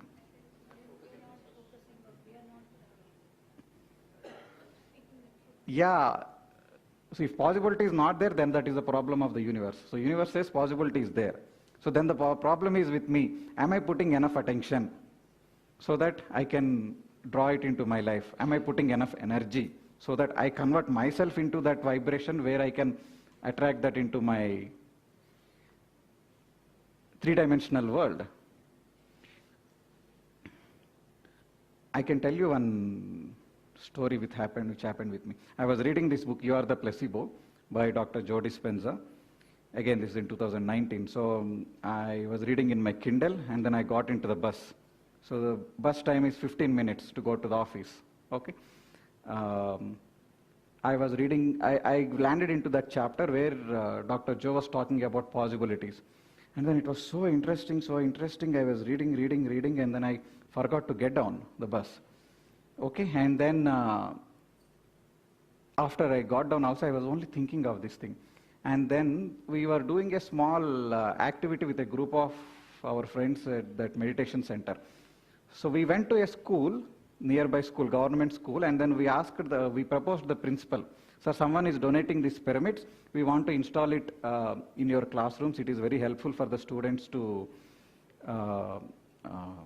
improve concentration, all those things we were telling.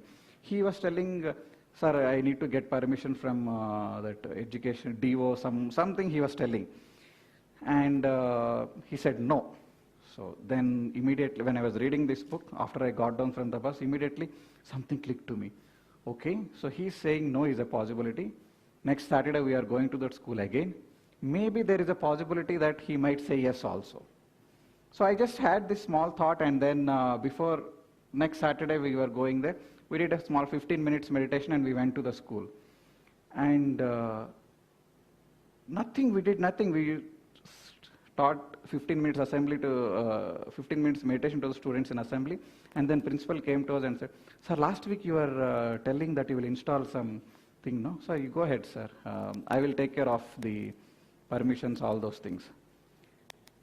So that's a big aha moment for me.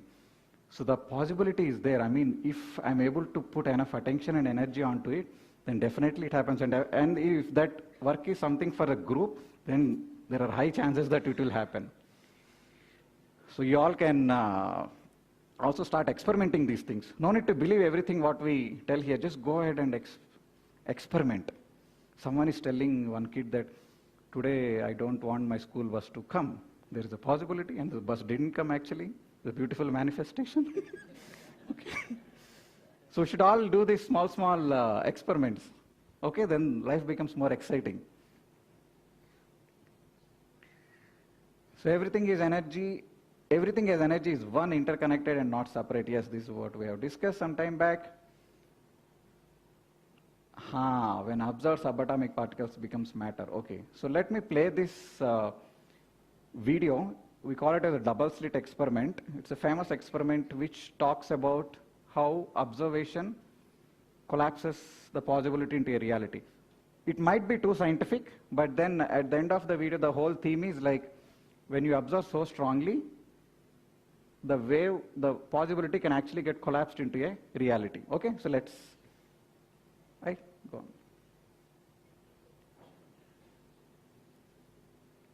How would I play this? Let me go back here.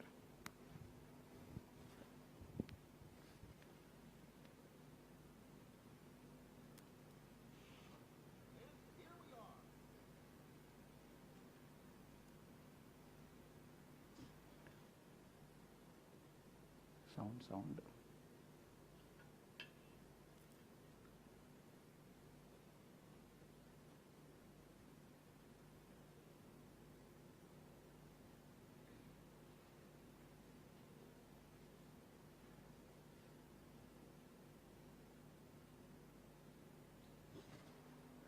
Sound.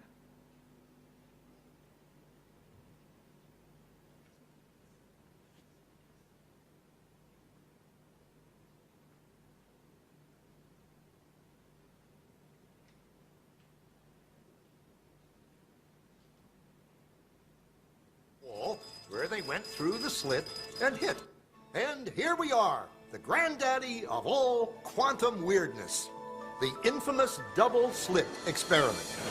To understand this experiment, we first need to see how particles, or little balls of matter, act. If we randomly shoot a small object, say a marble, at the screen, we see a pattern on the back wall where they went through the slit and hit. Now, if we add a second slit, we would expect to see a second band duplicated to the right. Now, let's look at waves. The waves hit the slit and radiate out, striking the back wall with the most intensity directly in line with the slit.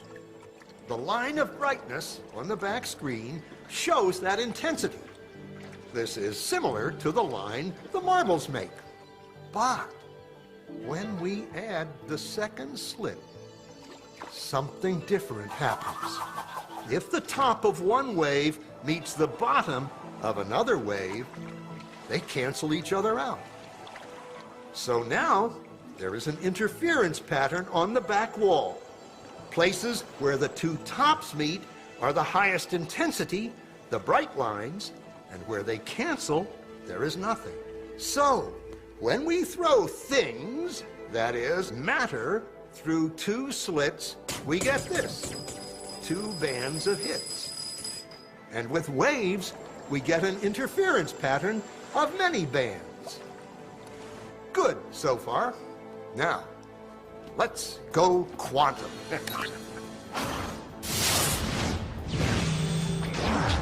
An electron is a tiny, tiny bit of matter, like a tiny marble. Let's fire a stream through one slit. It behaves just like the marble, a single band. So, if we shoot these tiny bits through two slits, we should get, like the marbles, two bands. What? An interference pattern. We fired electrons, tiny bits of matter through. But we get a pattern like waves, not like little marbles. How? How could pieces of matter create an interference pattern like a wave? It doesn't make sense. But physicists are clever. They thought, maybe those little balls are bouncing off each other and creating that pattern. So, they decide to shoot electrons through one at a time. There is no way they could interfere with each other. But after an hour of this, the same interference pattern is seen to emerge. The conclusion is inescapable. The single electron leaves as a particle, becomes a wave of potentials, goes through both slits, and interferes with itself to hit the wall like a particle. But mathematically, it's even stranger. It goes through both slits, and it goes through neither. And it goes through just one, and it goes through just the other. All of these possibilities are in superposition with each other. But physicists were completely baffled by this. So they decided to peek and see which slit it actually goes through. They put a measuring device by one slit to see which one it went through and let it fly. But the quantum world is far more mysterious than they could have imagined. When they observed, the electron went back to behaving like a little marble. It produced a pattern of two bands, not an interference pattern of many. The very act of measuring or observing which slit it went through meant it only went through one, not both. The electron decided to act differently, as though it was aware it was being watched. And it was here that physicists stepped forever into the strange, never world of quantum events. What is matter?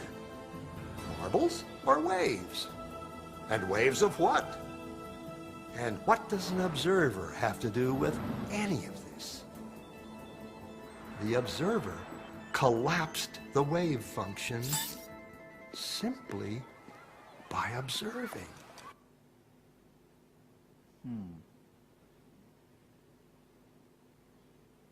What is this experiment saying? Okay, let me summarize. So the first part of the experiment was telling that they shoot the electrons through the slit with two openings. They thought electron is a particle, right? They should see only two lines on the screen is what the physicists thought. But then to the surprise, what they saw? There are many lines which were like the wave. When we put a stone on the pond, what happens? Many waves will come, right? The interference pattern. So that's what they have seen on the screen. Then they were thinking, electron is a particle, right? How come it is coming like a wave? Then it made them believe that, okay, electron is like a wave existing at all the places. Now in the second part of the video, what it was telling?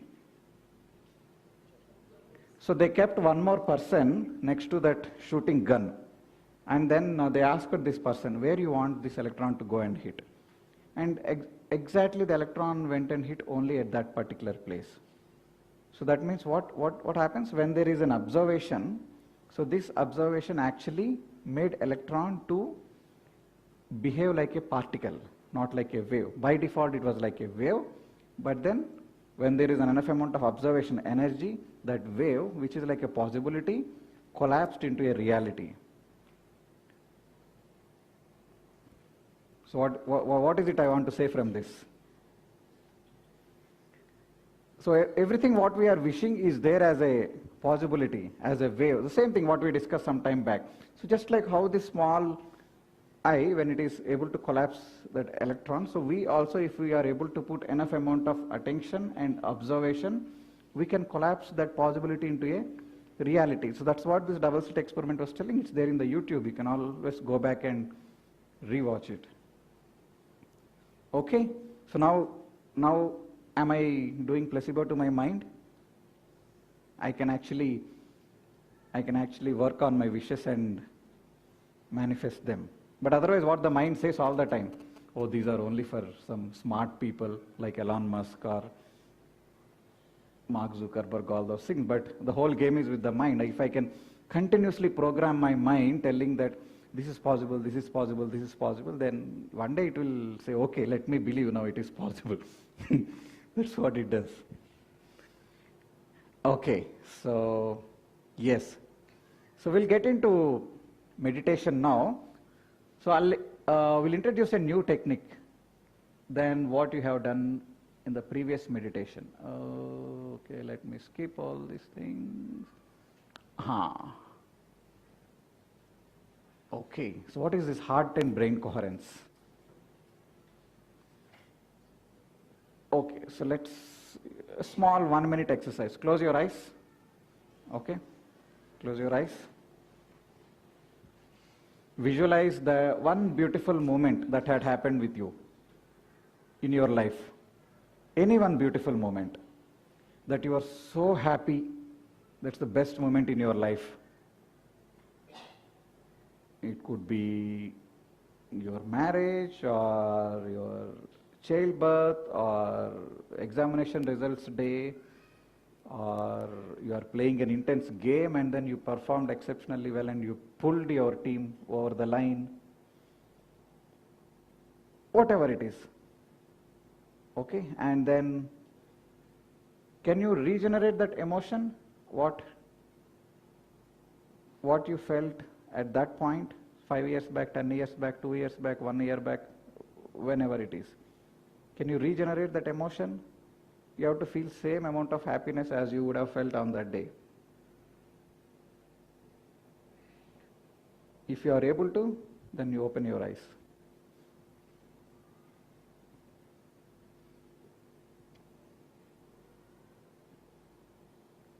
Okay, I see so many people smiling. With your eyes closed. So that means you are able to regenerate that emotion, right? How are you feeling now? Nice. Feeling nice? So there's some chatter in the mind reduced? Feeling good? Okay, so that's the connection between the heart and the mind. When we feel good, the chatter in the mind reduces, the number of thoughts in the mind is reduced. So what we'll do in meditation now is, so we'll have a 45 minutes meditation. So the first 5 minutes you will be asked to relive that moment. Okay, the moment which you just visualize, or any other moment also. So the idea is those 5 minutes you have to experience that emotion again. And then after that we'll get into our Anapanasati meditation. Okay, so what happens when we call it as heart coherence, heart and brain coherence. So the mind actually calms down and we get into the thoughtless state much easily. If it was taking 20-25 minutes earlier, with this technique you can go into that emptiness state much faster. Okay? So I hope all of you are aware of the technique. Anyone new joining session now? Technique is simple. Close your eyes. Okay, so this is how we do heart elevation. So the first 5 minutes you put your hands on your chest area and then you close your eyes and then you relive that moment. And then once it is done, we get into our meditation. You cross your legs at your ankle and then clasp your fingers into fingers, close your eyes, and then you be with your normal, natural in-breath and out-breath. No forced inhalation and exhalation, normal, natural in-breath and out-breath. So let's start. Close your eyes, put hands on your chest area. You'll have a nice soft instrumental music coming up.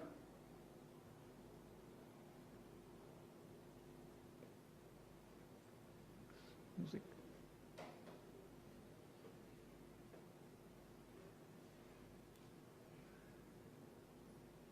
Please.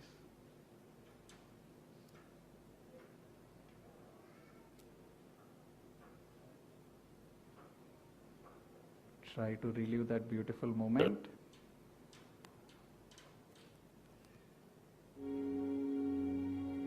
With your eyes closed, specs removed. Keep your hands on your chest area. Resting your attention on your sacred heart.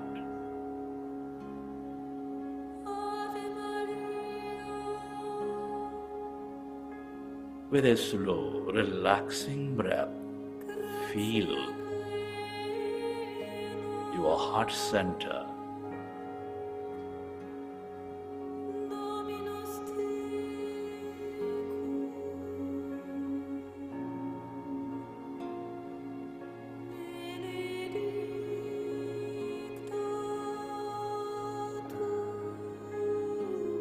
Feel this seed of all emotions nurturing all life.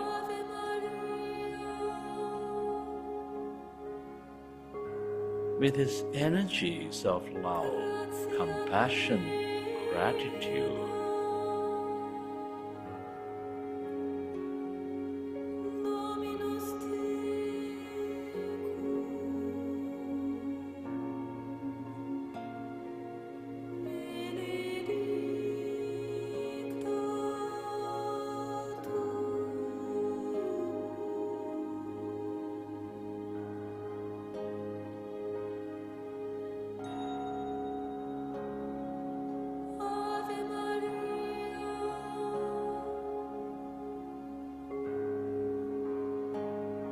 Come on, dear friends, connect with your heart center. Feel it. Breathe the life into it with that slow, relaxing breath. Notice the beat and rhythm, dear friends. Your heart knows the center of emotions, expanding your life. Feel it. Connect with it and bring up an event, an experience from your past or present, full of love, joy, compassion, kindness, or any of the higher emotions, and feel that energy fill up your heart center with an emotion.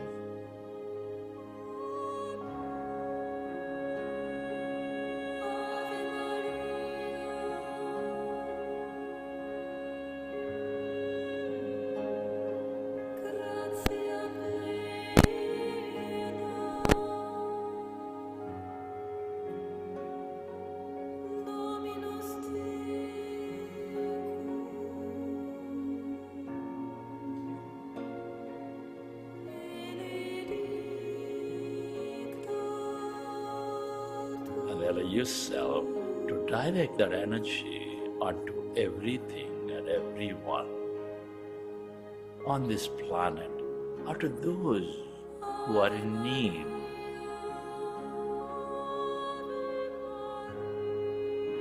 By intending that they too experience this feeling, that they come to know the truth, that we're all one, we're all connected.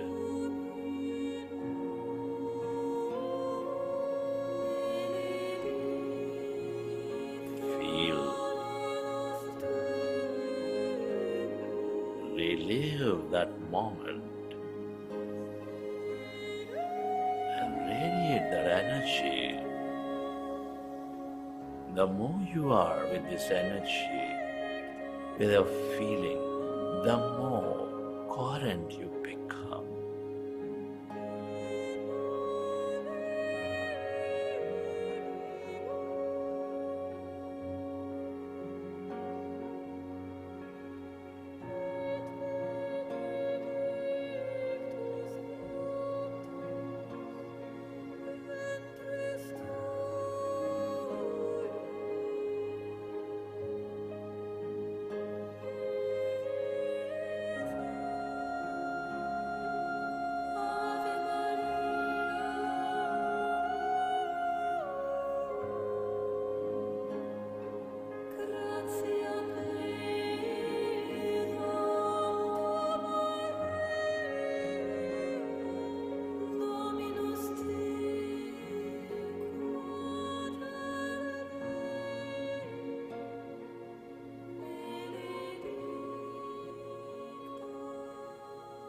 And slowly, let's go into breath mindfulness meditation. With your fingers into fingers, hands comfortably rested in your lap. Observe your normal, natural in-breath and the out-breath.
Observe your natural in-breath and the out-breath.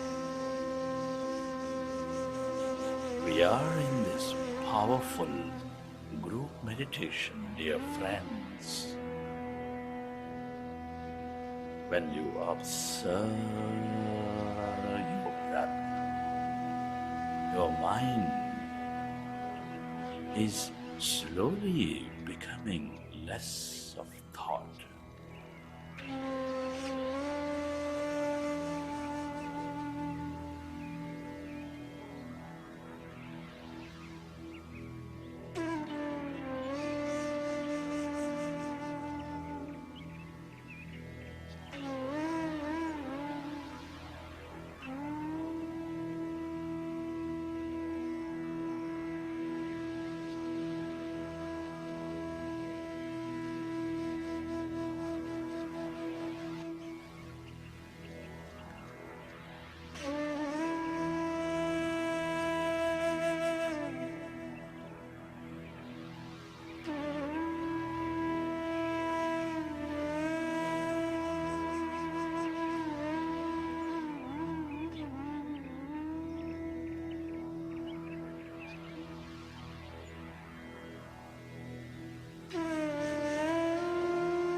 Allow yourself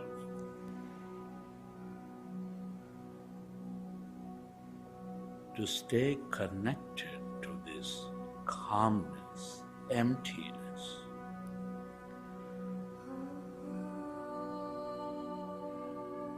That's energy, your greater awareness.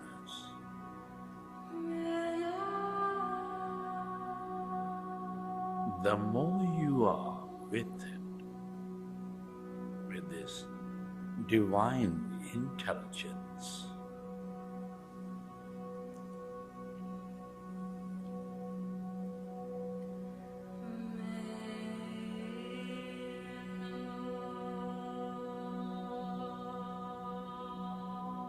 the more purposeful you become.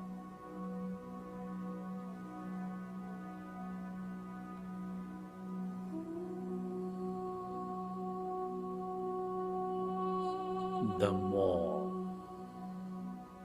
connected you become.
Friends, at this time, let's express gratitude to all things and everyone for helping us experience this beautiful life.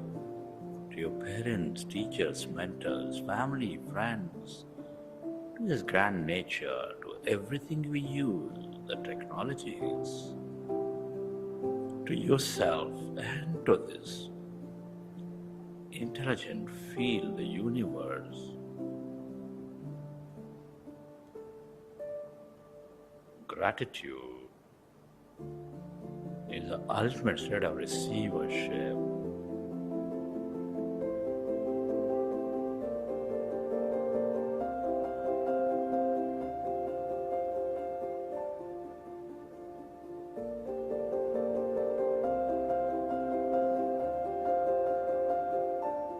Whenever you're ready, recollect your experiences from the session. With your hands on your eyes for 5 seconds, you may open your eyes.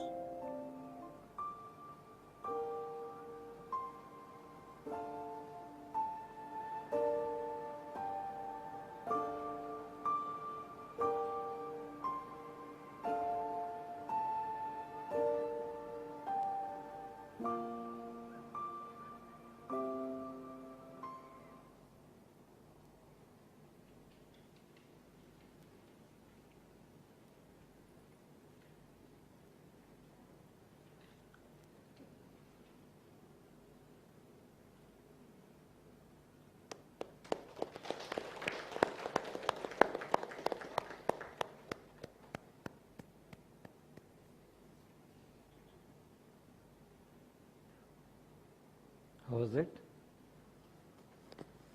Awesome.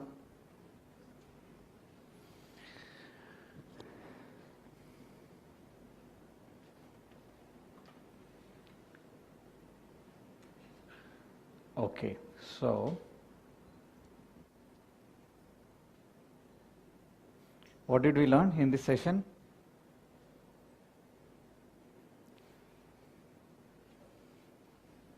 We heard a couple of transformation stories, and we learned about placebo effect, and we learned about possibilities, we learned about heart elevation. Okay, so would you like to tell what you have learned to the person next to you? Just 1 minute. You can talk to the person, you can say hi to the person sitting next to you, and then you can recap. You can also share how your meditation experience was.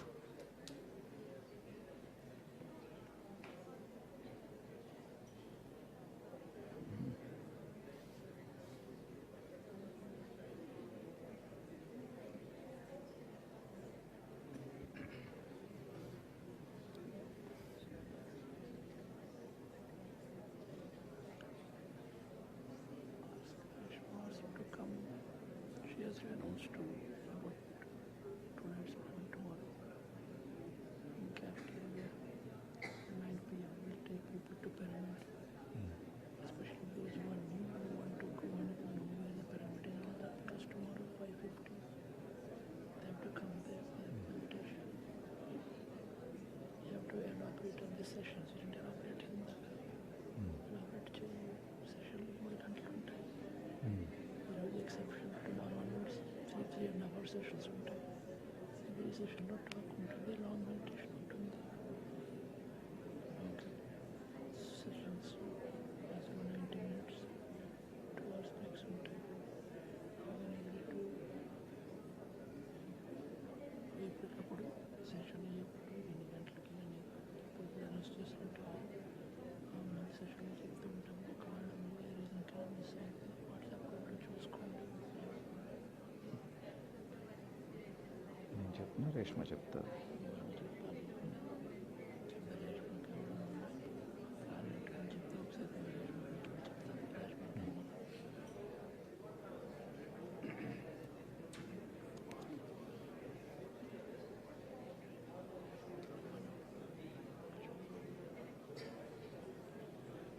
Reshma, Reshma,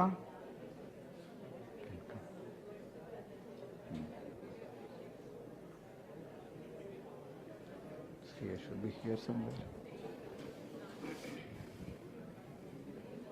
Okay. So much to share, right?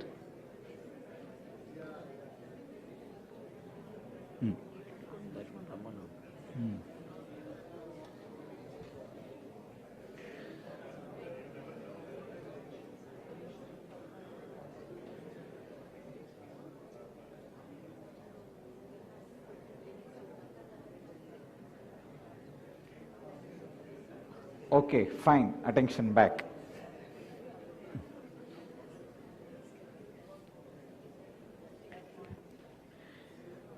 So,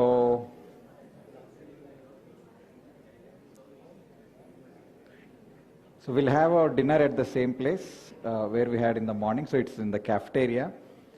Okay, and then tomorrow our session starts at 5:15 a.m. in Mega Pyramid. So we'll have a 75 minutes meditation, and then we'll come here for drawing the vision board activity. So every session will have a longer meditation from tomorrow onwards for the next 4 days, and you'll have interesting concepts like this. Okay, so be prepared. Fine. Reshma, would you like to share the plan for today? So we also have a short meditation at 8 p.m. At 9 p.m. today, if you are interested. Okay, Reshma will give more details.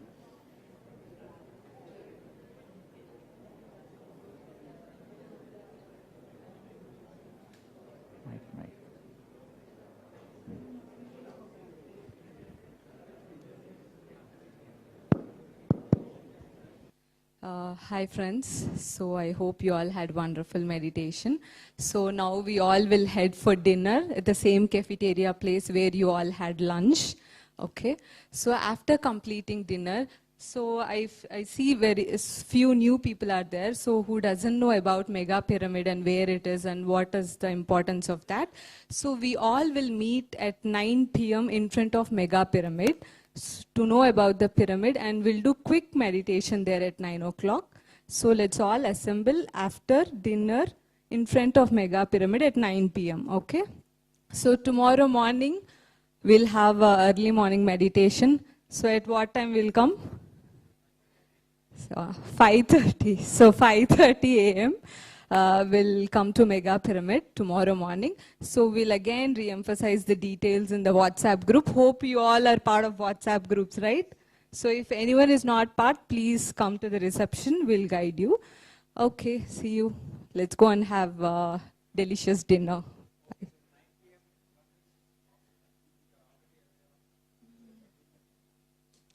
Okay. Okay, so as Pradeep sir told, so today 9 p.m. in front of Pyramid, and quick meditation is optional. So whoever wants to join can join.